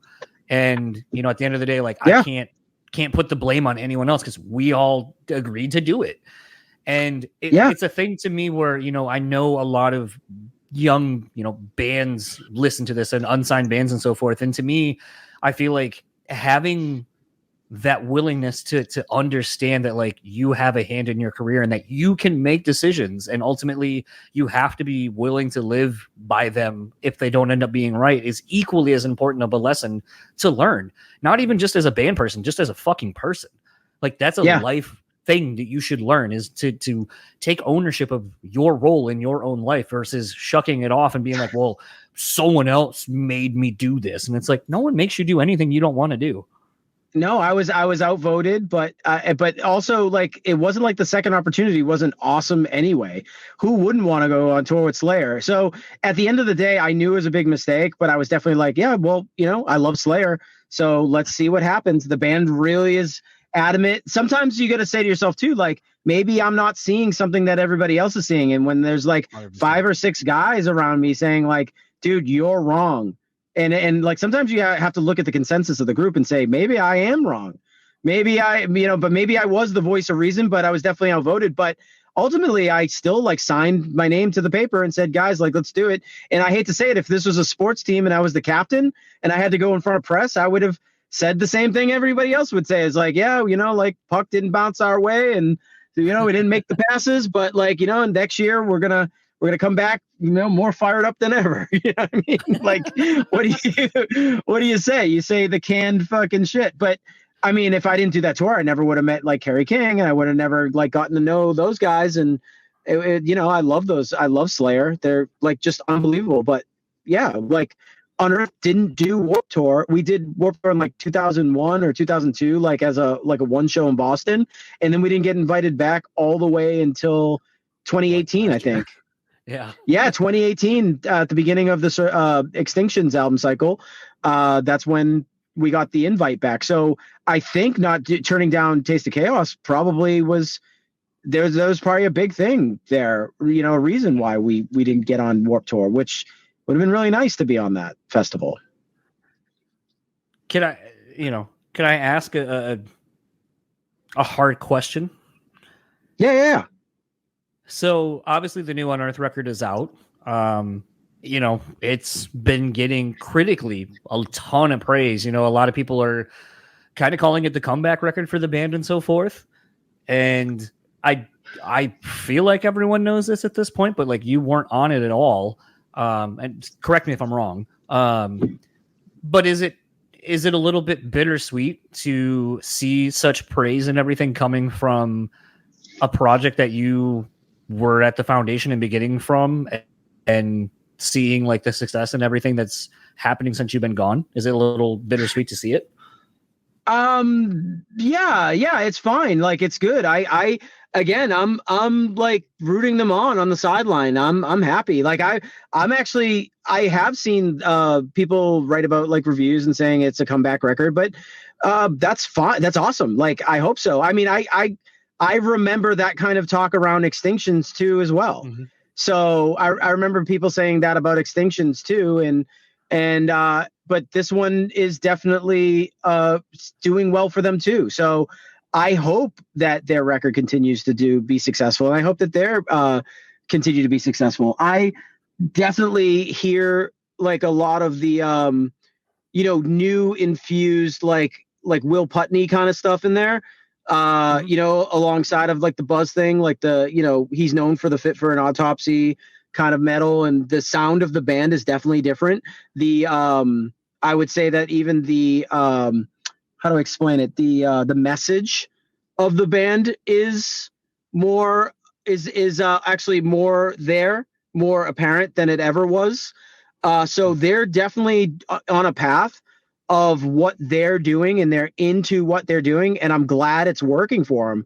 I know the record's like based around Trevor's been saying it's based around like global warming and the world. It's no different than I think where he probably went lyrically with The Oncoming Storm, and he's been doing it ever since. But it seems like he's a little more forward with it in that type of stuff. So I applaud them for whatever they've got going on. Seems to be working, and it's good. I heard a little bit of the record. It sounds like an Unearth record, so I'm psyched. And if it like took me to not be in the band for them to write a great record or whatever, then that's awesome too. Like, who cares? Like, people like I want to see my friends succeed. It doesn't matter if it's Unearth or Every Time I Die or what was Every Time I Die, now Better Lovers or Dillinger or Killswitch or anybody I grew up with. Like, the last thing I want to see, I would actually probably feel worse if I left the band and Unearth put out the worst record that they ever put out.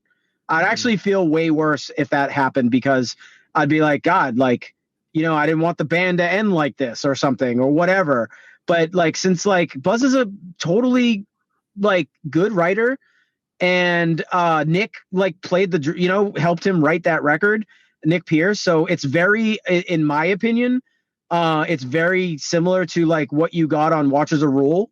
So if you like Watchers of Rule, like the, you know, real tech heavy Ford stuff, intricate, like, you know, sweepy parts and guitar riffs and like in the songs, like that's really what Buzz provides, and he's good at that. And Will definitely shaped it a certain way too, to have a certain vibe. So I think it's cool. I'm psyched they're doing well, for sure. It's always interesting because I think there's, and again, kind of coming at it now since I asked the question, here's kind of where like the impetus of my question really came from, is not a lot of people get to be such an integral part of something, to literally be at its birth and inception, but then also get to step away from it while it still continues without them, and seeing how this thing has now changed. Because I think when, and again, this is from someone who's not been in your shoes in this, but thinking about what it would be like to be in your shoes, where you're like, this is going to be the first, like, you know, you're experiencing, like I was saying earlier, so many firsts now, 20 years into a career that's pretty established. So this is going to be the first time, you know, like you got to see your band play without you for the first time, more as a fan. You got to now hear a record, an Unearth record without you on it for the first time. Like, and to me, I think that there's the human side of it where I'm just like, what is it like? How does it feel to kind of see something from a whole new perspective than you've ever seen it before?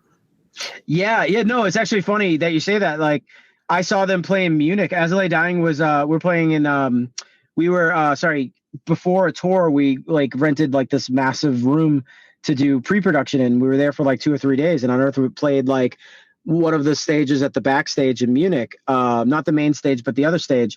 And I got to see them play, and that was like weird. It was like weird to see them play without me, of course, but I was definitely like happy for them that it was still like happening. Like, so that was that, you know, that is a first for me. I saw them play at the Worcester Palladium upstairs, you know, and like I've seen them a couple times. So I saw them play with Killswitch recently. So I've seen them a few times, and again, I'm still there to support. But yeah.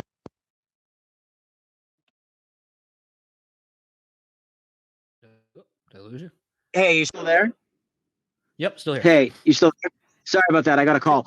No worries. So now that there's a record out, that's out there that I'm not a part of, it is exactly like what I thought it was going to be. It's a good record. It's just like a strong, like what Buzz does record, musically, and like obviously infused with like the Will Putney thing. If you listen to like, you know, Darkness in the Light, that record I had like a heavy hand in, Oncoming Storm, Buzz and I wrote like, you know, half skis on that probably. You know, Watchers of Rule was definitely a Buzz heavy record. You know, Extinctions was like half and half. Buzz wrote a lot of, what do you want to call it? We wrote, I think I wrote like helped write My Will Be Done, but wrote like Crow Killer, but Buzz had a heavy hand in like The March. So there's always been times where like Buzz would write a lot or I would write a lot, and then like vice versa, or we'd work together.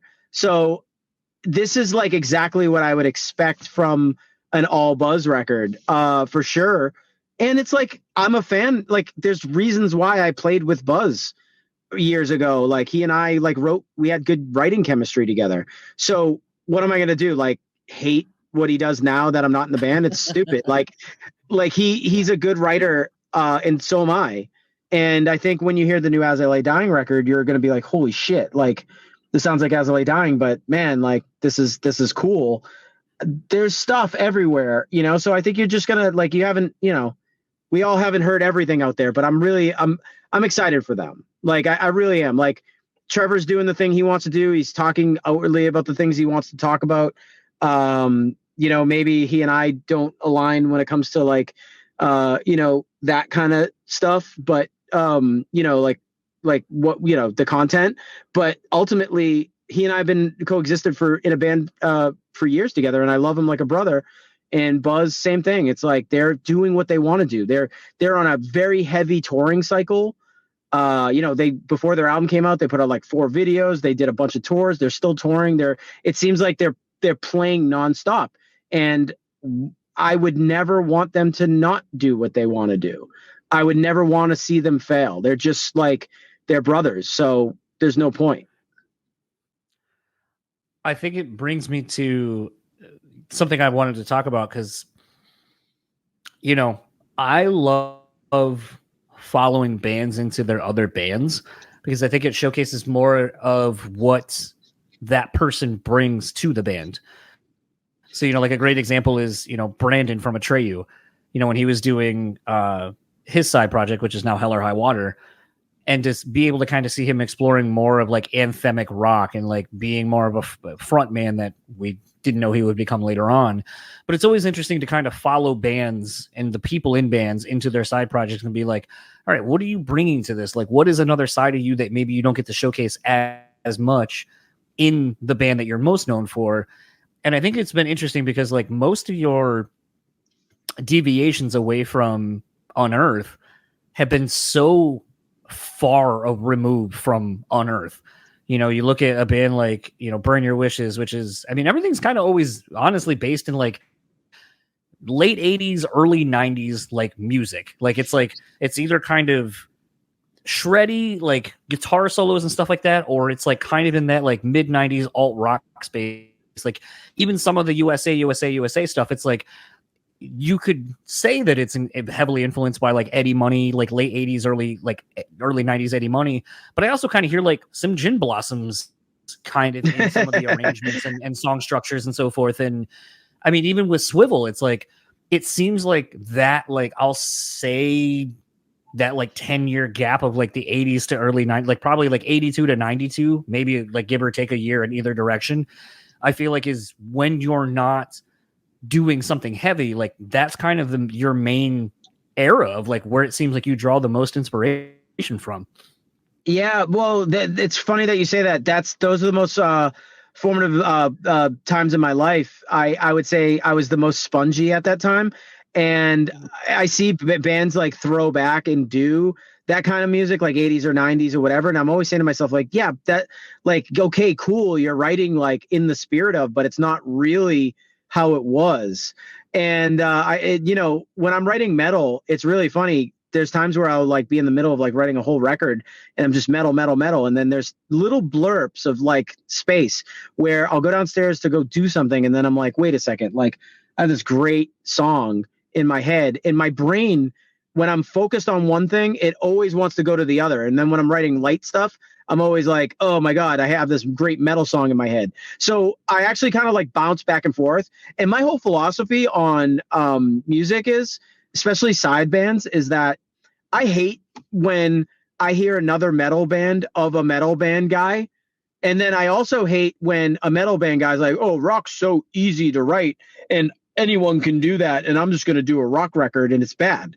And they never put it out. Like so many metal guys always show me their rock thing. And I'm like, yes, yeah, terrible. And it never comes out. My thing is that I know that I'm a good songwriter. I've been asked to do co-writes for like major artists that I can't disclose here because I'm under NDA to like say, you know, like I can't say what I've written on, but it's definitely one of those things where there's no sense in hearing a side band if the band's not different from what you currently do. I could literally go out and write another Unearth record and slap a new label on it or something and have everyone be like, oh, this is the Ken Susi Unearth project or whatever, or, you know, it's just dumb. I want you to get to know me as this like other thing. Like I have a comedy band. I have a kind of a Eddie Money, like, you know, rockish kind of band. I also have like a grunge band and like, you know, I've done singer-songwriting like kind of stuff. So that stuff excites me. Taking risks excites me. I don't care what people say about me or what they think of me. I just kind of like to write the thing. A good song's a good song, and I like the thing that I like to write whatever the thing it is that's in my head. I mean, I have this Burn Your Wishes song that literally has been sitting on the table for maybe a decade, and it's like very like late 90s kind of vibe, and it's awesome.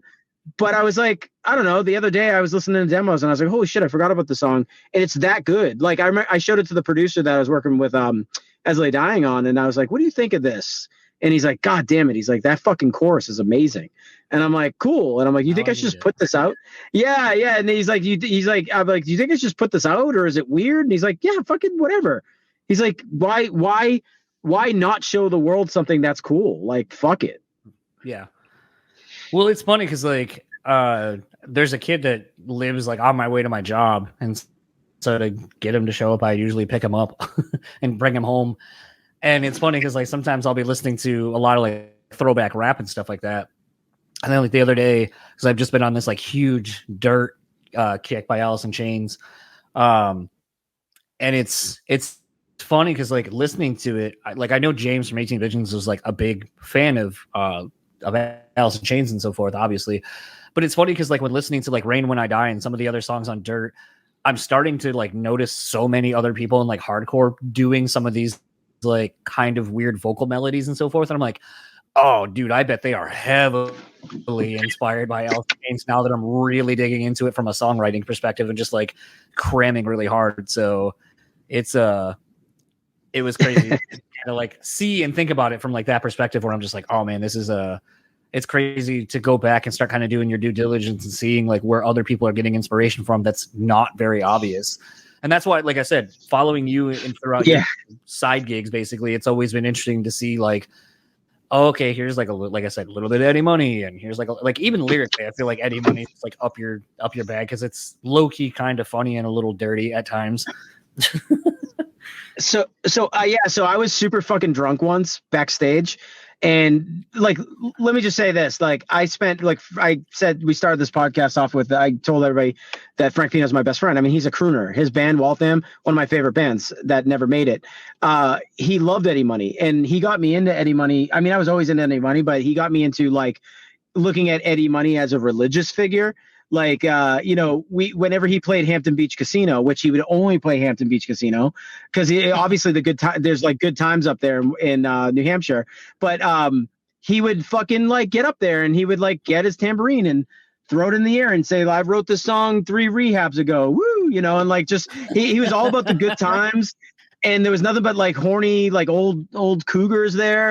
And it was just such a great environment to where I was like, I'm going every year that Eddie Money's here. Like, I don't give a shit. This is rock and roll church, So, I would be backstage and I'd be drunk. And I remember playing this massive festival and I put on, there's a song, the lyrics are like, cool water. Once shot a man in the Mexican border. I started like screaming the lyrics from my dressing room, and one of the other techs that was just on the tour on whatever festival came running in the room. He's like, who's fucking singing that? Thinking he was gonna be bummed. And I was like, me. And he's like, he just rolled up to me and hugged me. And he's like, God damn it. He's like, because that's a B-side, And he's like, I'm not singing Take Me Home Tonight. I'm singing a fucking legit Eddie Money deep cut. And he's just like, I toured with him for fucking blah, blah, blah. And I made a friend out of it. But dude, I worship Eddie Money. I worship, like, people don't know this, but like all my stage moves, I'm sorry, dude. Like, this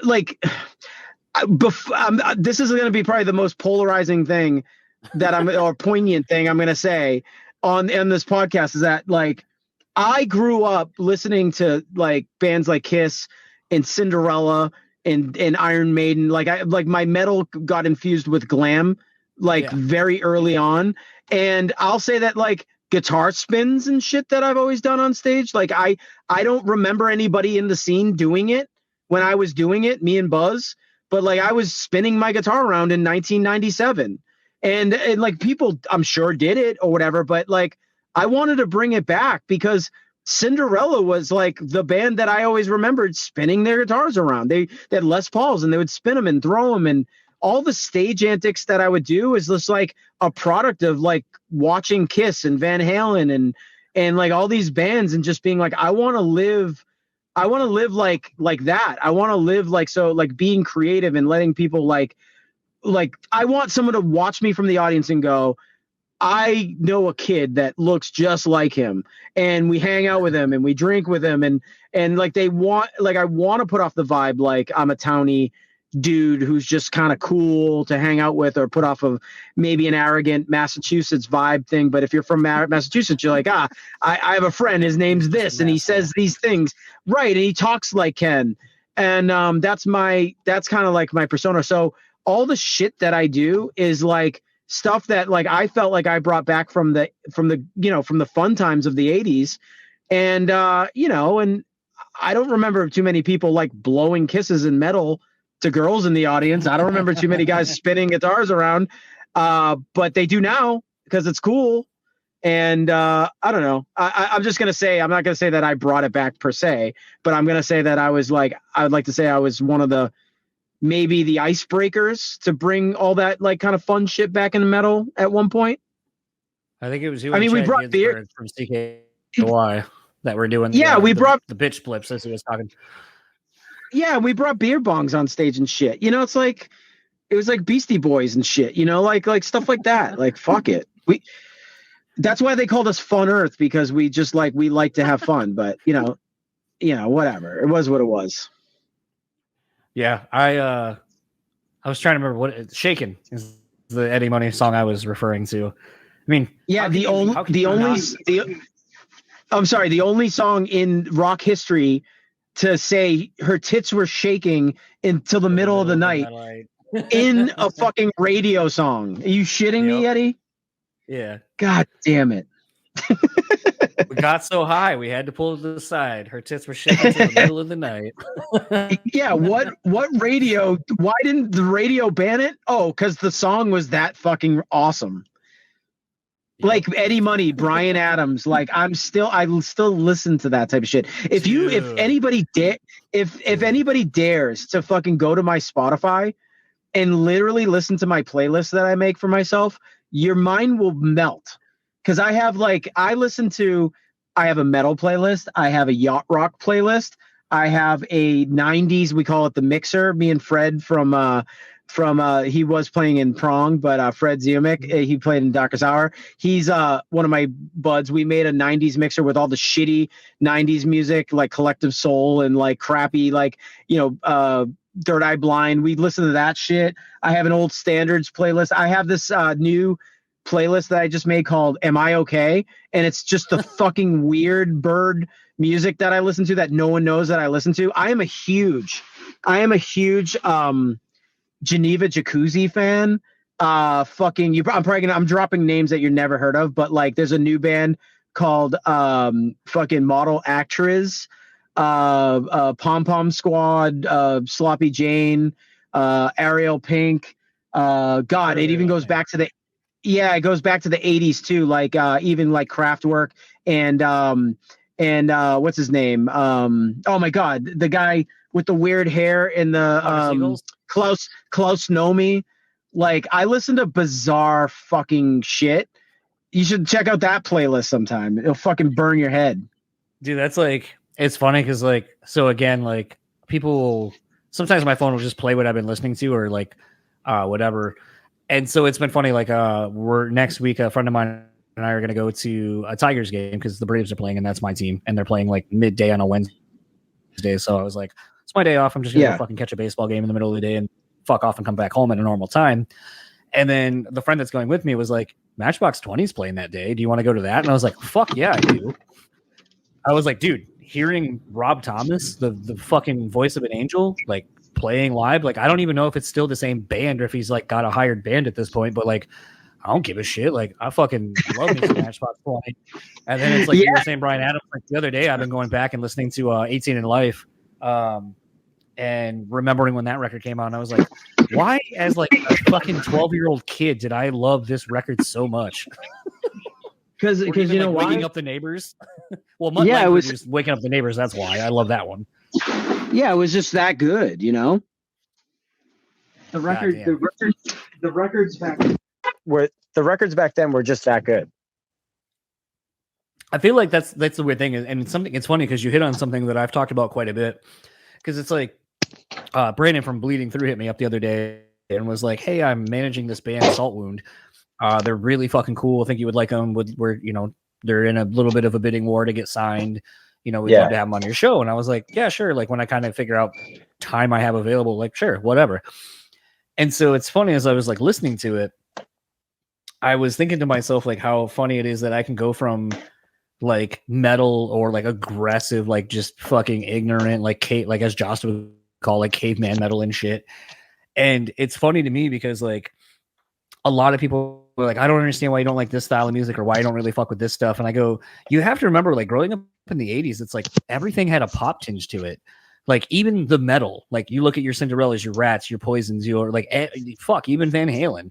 Like everything had a sheen to it from a production standpoint and even just how it was presented. And I was like, so how would I not be influenced to like things with hooks and like good choruses and good songwriting?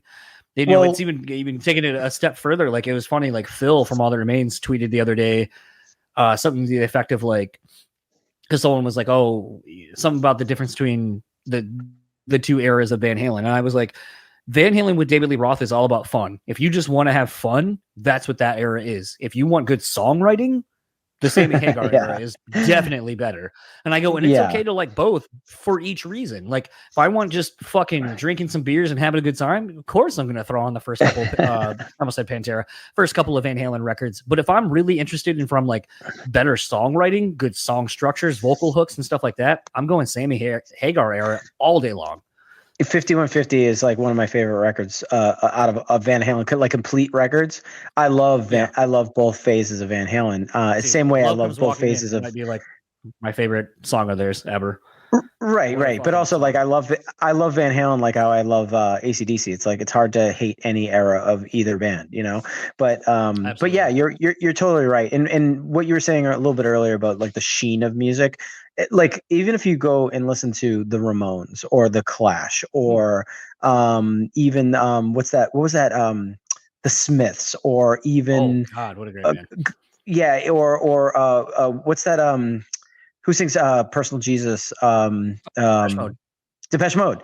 Yeah, or The Cure. Like any of these bands, even though they were alternative and they were unique, they were very glossy. Even the Ramones, they were very hooky. The Clash was very hooky. So, you know,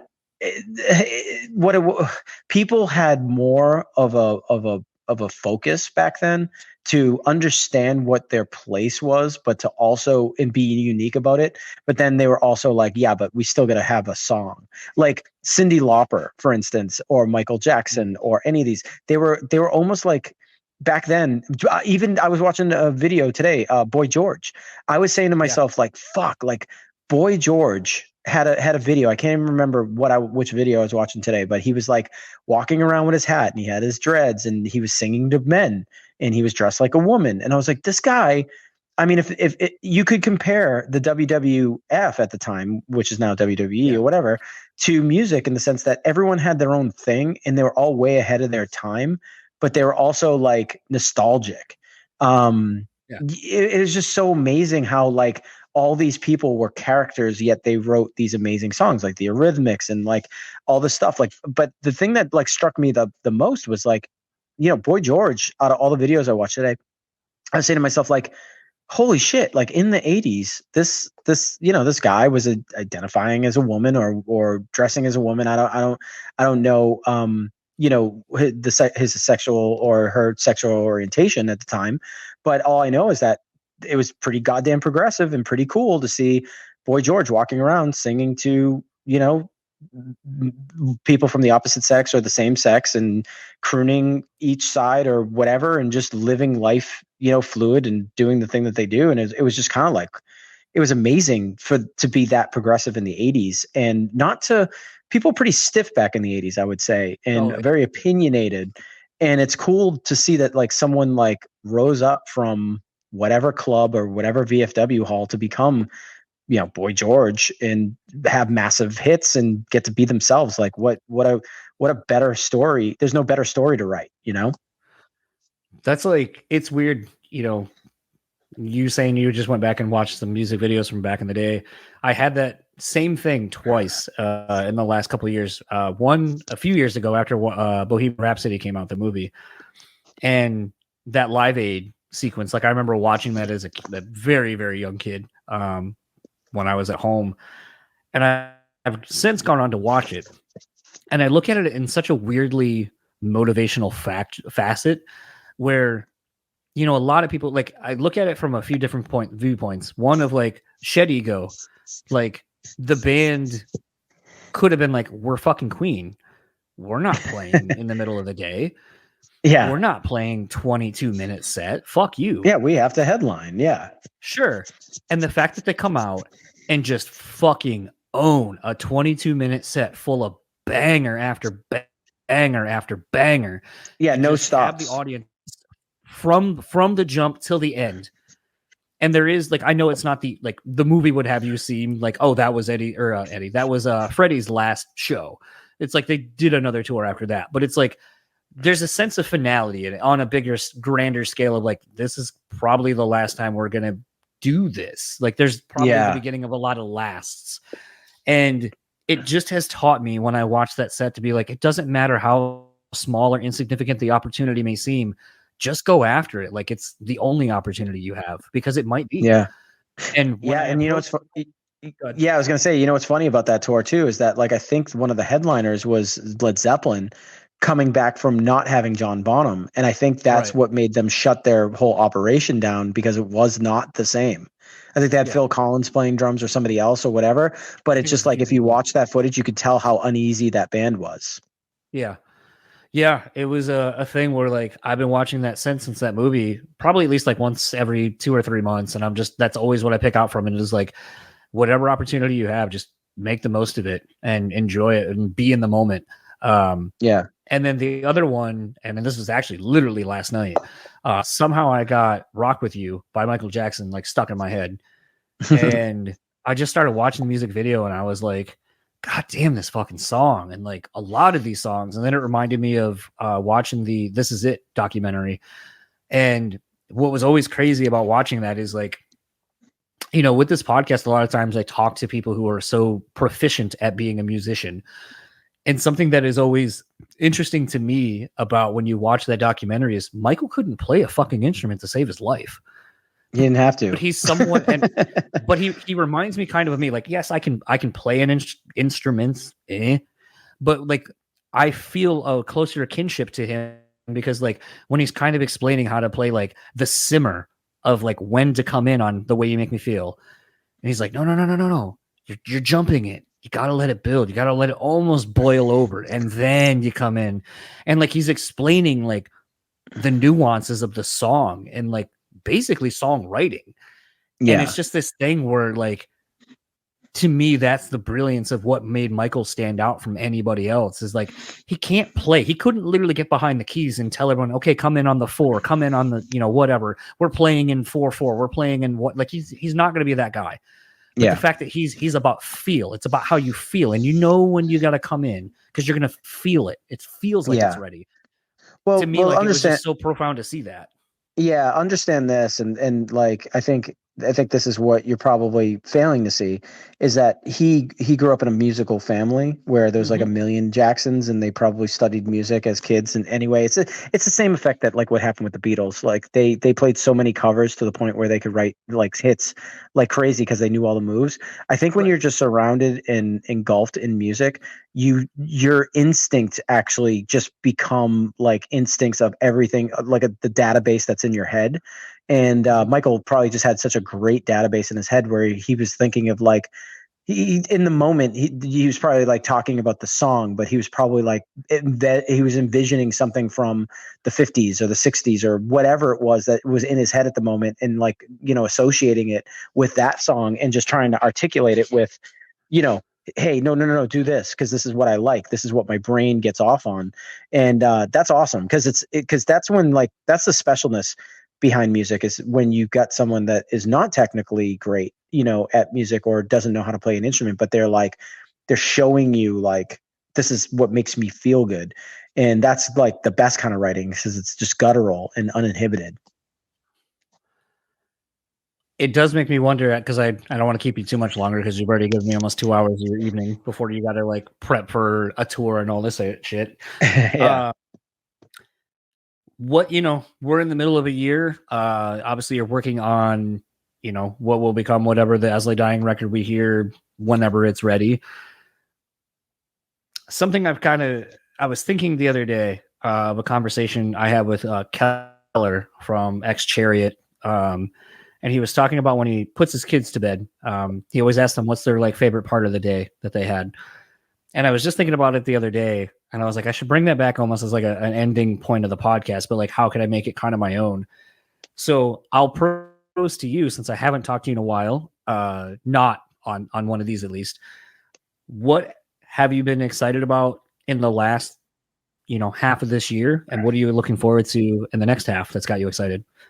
Well, I'll say that as kind of the thing that's exciting to me is the spontaneity of or the riding on a whim of like not just doing a project that's not mine, working on an album that's not an Unearth record, not being just like being kind of like free to do whatever I want, or independent, minded is just like very nice to like not have to think about everybody else around me or owning something or running something or anything. I really do love the fact that I can look at other people who are carrying the weight of a project and be a help versus being the weight, like being the person worrying.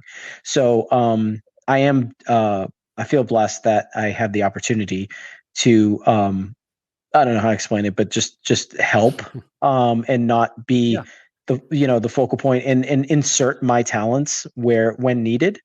That's really like a great thing. I've made so many new friends being a part of this band, and and doing a record with them. But I've turned over many new leaves in my life. I'm very happy that my family's still healthy. It's a lot of talk about who I am as a person online. I live the dream. Like I bought my parents I bought my parents' house. I bought an in-law for them, and and my brother and sister live all in the same street, and I have like such a huge Italian family. We own a cul-de-sac all together, and like I live like a really charmed life. So I'm very grateful that everyone has their health, that I have new opportunities, new band, new everything. And I just feel untethered by all the stuff that's just been floating around and all the past history and what people think of me or what I think of them or whatever. Like none of that matters now. It's just that like I'm in my own little bubble and I get to do the things that I want to do and I get to do them every day. And I'm very blessed to be, under the wing of Larry Fishman at Fishman. Like he changed my life. That guy is a unicorn, and the COO Jason and Brian Fishman, the people that run that company, they're truly great people.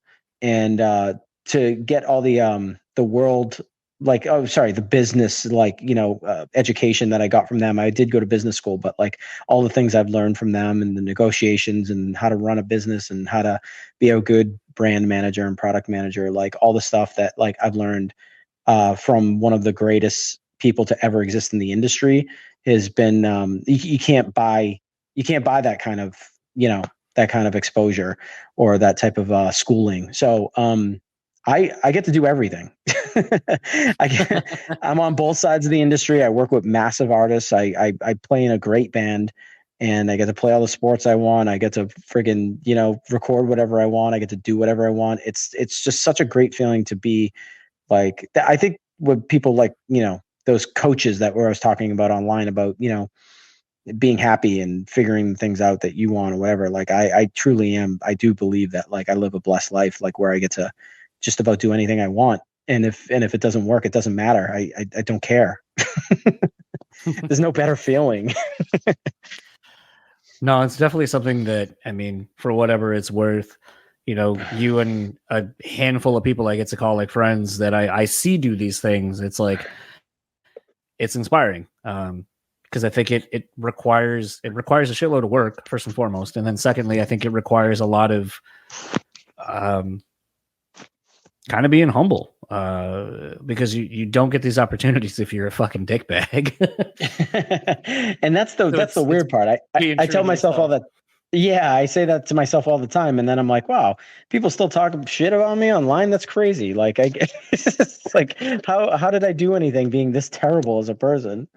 But maybe just in a past life I was canceled already, so maybe I just missed the canceling. I have no idea. I have no idea. Last question for you. Where can everyone find you or anything you would like to plug online? Yeah, you can find me Fishman, anything related with Fishman Fluence, you can find me on Instagram at Ken Susi. Facebook, I believe I'm just Ken Susi. Just literally, I'm probably the most, around person you'll ever meet. So if anybody needs to get in touch with me, there's ways. I miss the good old days when it used to be Bukakin. I know. When I worked for Fishman, I had that tag, and someone's like, "Hey, you might have to change your name," and I was like, "Ah, yeah, you're probably right." Yeah, it was I had so many good ones too. Like I wanted to be Vladimir Poontang at one point, and then I wanted to be Alfred Shitcock, and I had a bunch of plans for Instagram handles, but they didn't really pan out because Fishman really made me an adult. Well, I mean, those are new working titles for Sweatpants Boner albums or song titles. Oh yeah, totally. I actually, if you do see another Sweatpants Boners record, I'm gonna save it. I can't tell you now, but you will be the first person to know. I pretty much have the greatest comedy records fucking title ever of all time, probably just sitting there waiting. So hopefully I can convince Robbie to name the first EP or record that.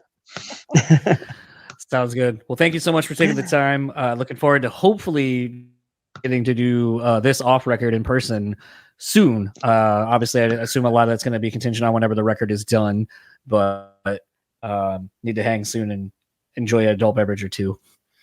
Yeah, it's always great seeing you, and definitely I'm looking forward to probably talking to you in a week when I have either a death threat or some shit talk on some site and being like, I didn't think I said anything that bad, that conversation. So it is what it is, dude. I'm sure I'll talk to you in less than a week. I'm probably going to send you a text as soon as we're done with this. Exactly. Listen, brother, love you and love all your listeners. Thank you so much for having me again. Okay.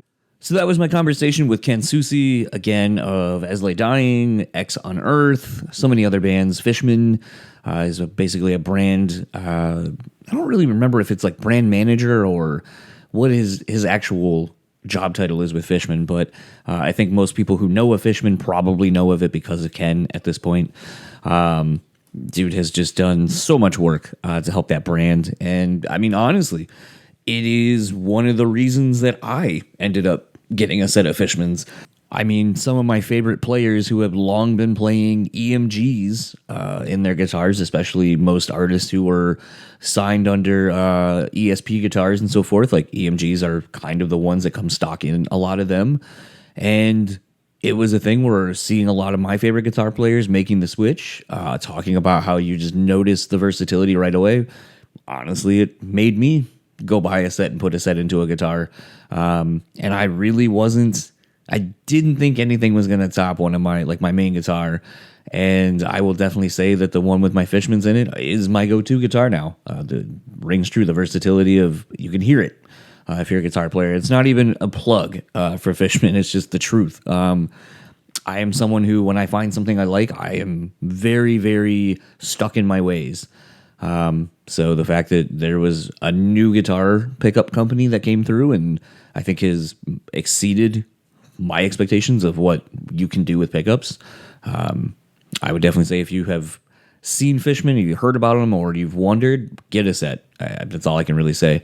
All of that said, all of that shilling said, it is a thing though. I did want to kind of talk, as I was saying at the end of the intro, talking about people who, this philosophy basically that people don't have to put in the work anymore to be successful. And I, for lack of being an old man, get off my lawn type fucking moment here, but I do feel like there is something kind of inherent in the new generation, maybe, where it's that we want things without putting in the work.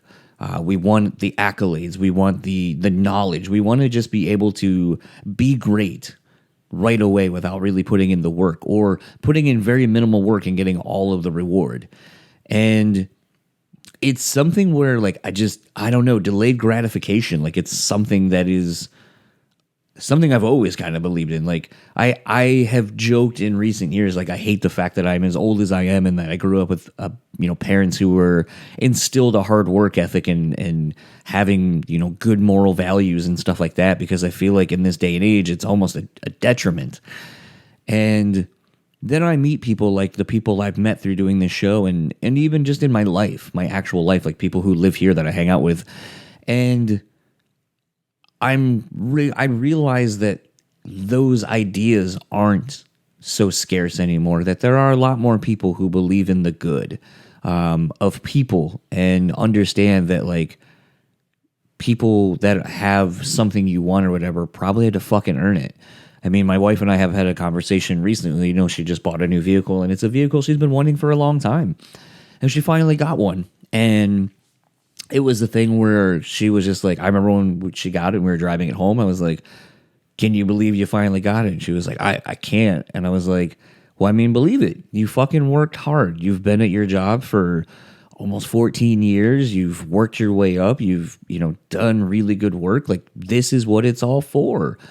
I mean, what is it for? Like, what is all the hard work for if you don't get to enjoy the fruits of your labor, the sacrifices you've made and stuff like that? And I know it's a fucking car. And I know that at the end of the day, it's not, it's a thing. You don't need it necessarily, but especially the one that she got, but it's like, it had all the things she's always wanted. Every time she got a car, oh, I wish it had this, or I wish it had this.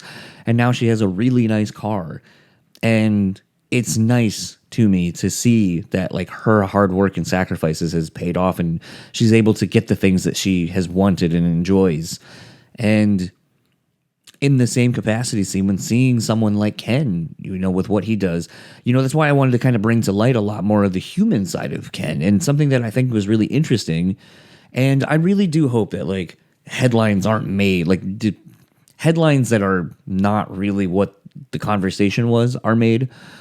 Because there's something, and I thought about it after we were talking and we were done with the episode, but, like, the question I had asked about, like, what is it like, spending 20 years in a career, building something from the ground up with your best friends, your brothers, basically, and Unearth, and understanding that at this juncture in your life that it's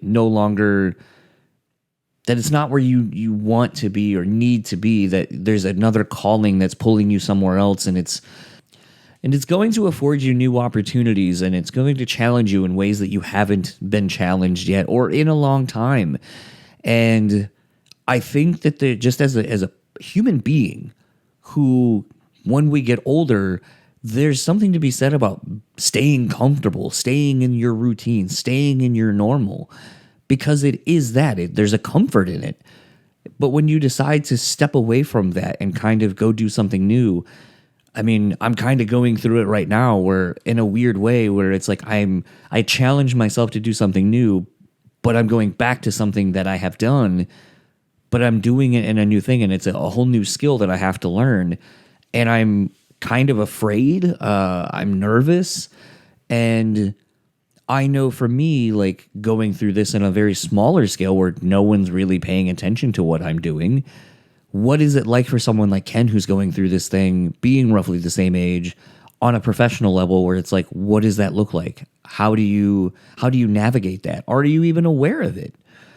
And I really do hope that people, when they listen to the chat, that they understand that I'm not being malicious with my question. I'm not trying to make Ken say some horrible thing about his friends.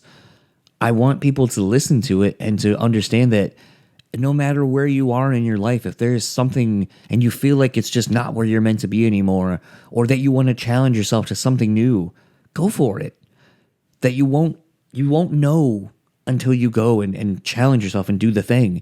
That it's okay to do those things, even when you're well established in something. It's the whole point of life, I think, is to challenge yourself and gain new experiences, and just always be seeking to be better. So I want to thank Ken for spending 2 hours talking with me. I want to thank you again for another long-winded episode. The last 3, basically, have been 2-hour chats, and based on some of the numbers I'm seeing, it seems like you guys kind of like some of these longer ones. So I'm really thankful that you all take the time to listen to me and my friends converse and just kind of check up on each other and talk about life and where we're at in it. Starting to wrap up this episode, if you would like to keep up with As Lay Dying, you can find them on Facebook at As Lay Dying, Instagram at Esley Dying, and Twitter at Esley Dying Band. If you would like to keep up with Ken's other band, Swivel, you can find them on Swivel Official on Facebook, Swivel_band on Instagram. And I didn't find a Twitter for them, so maybe they don't use that. And if you'd like to keep up with Ken, you can find him on Facebook at Ken Susi or on Instagram at Ken Susi as well.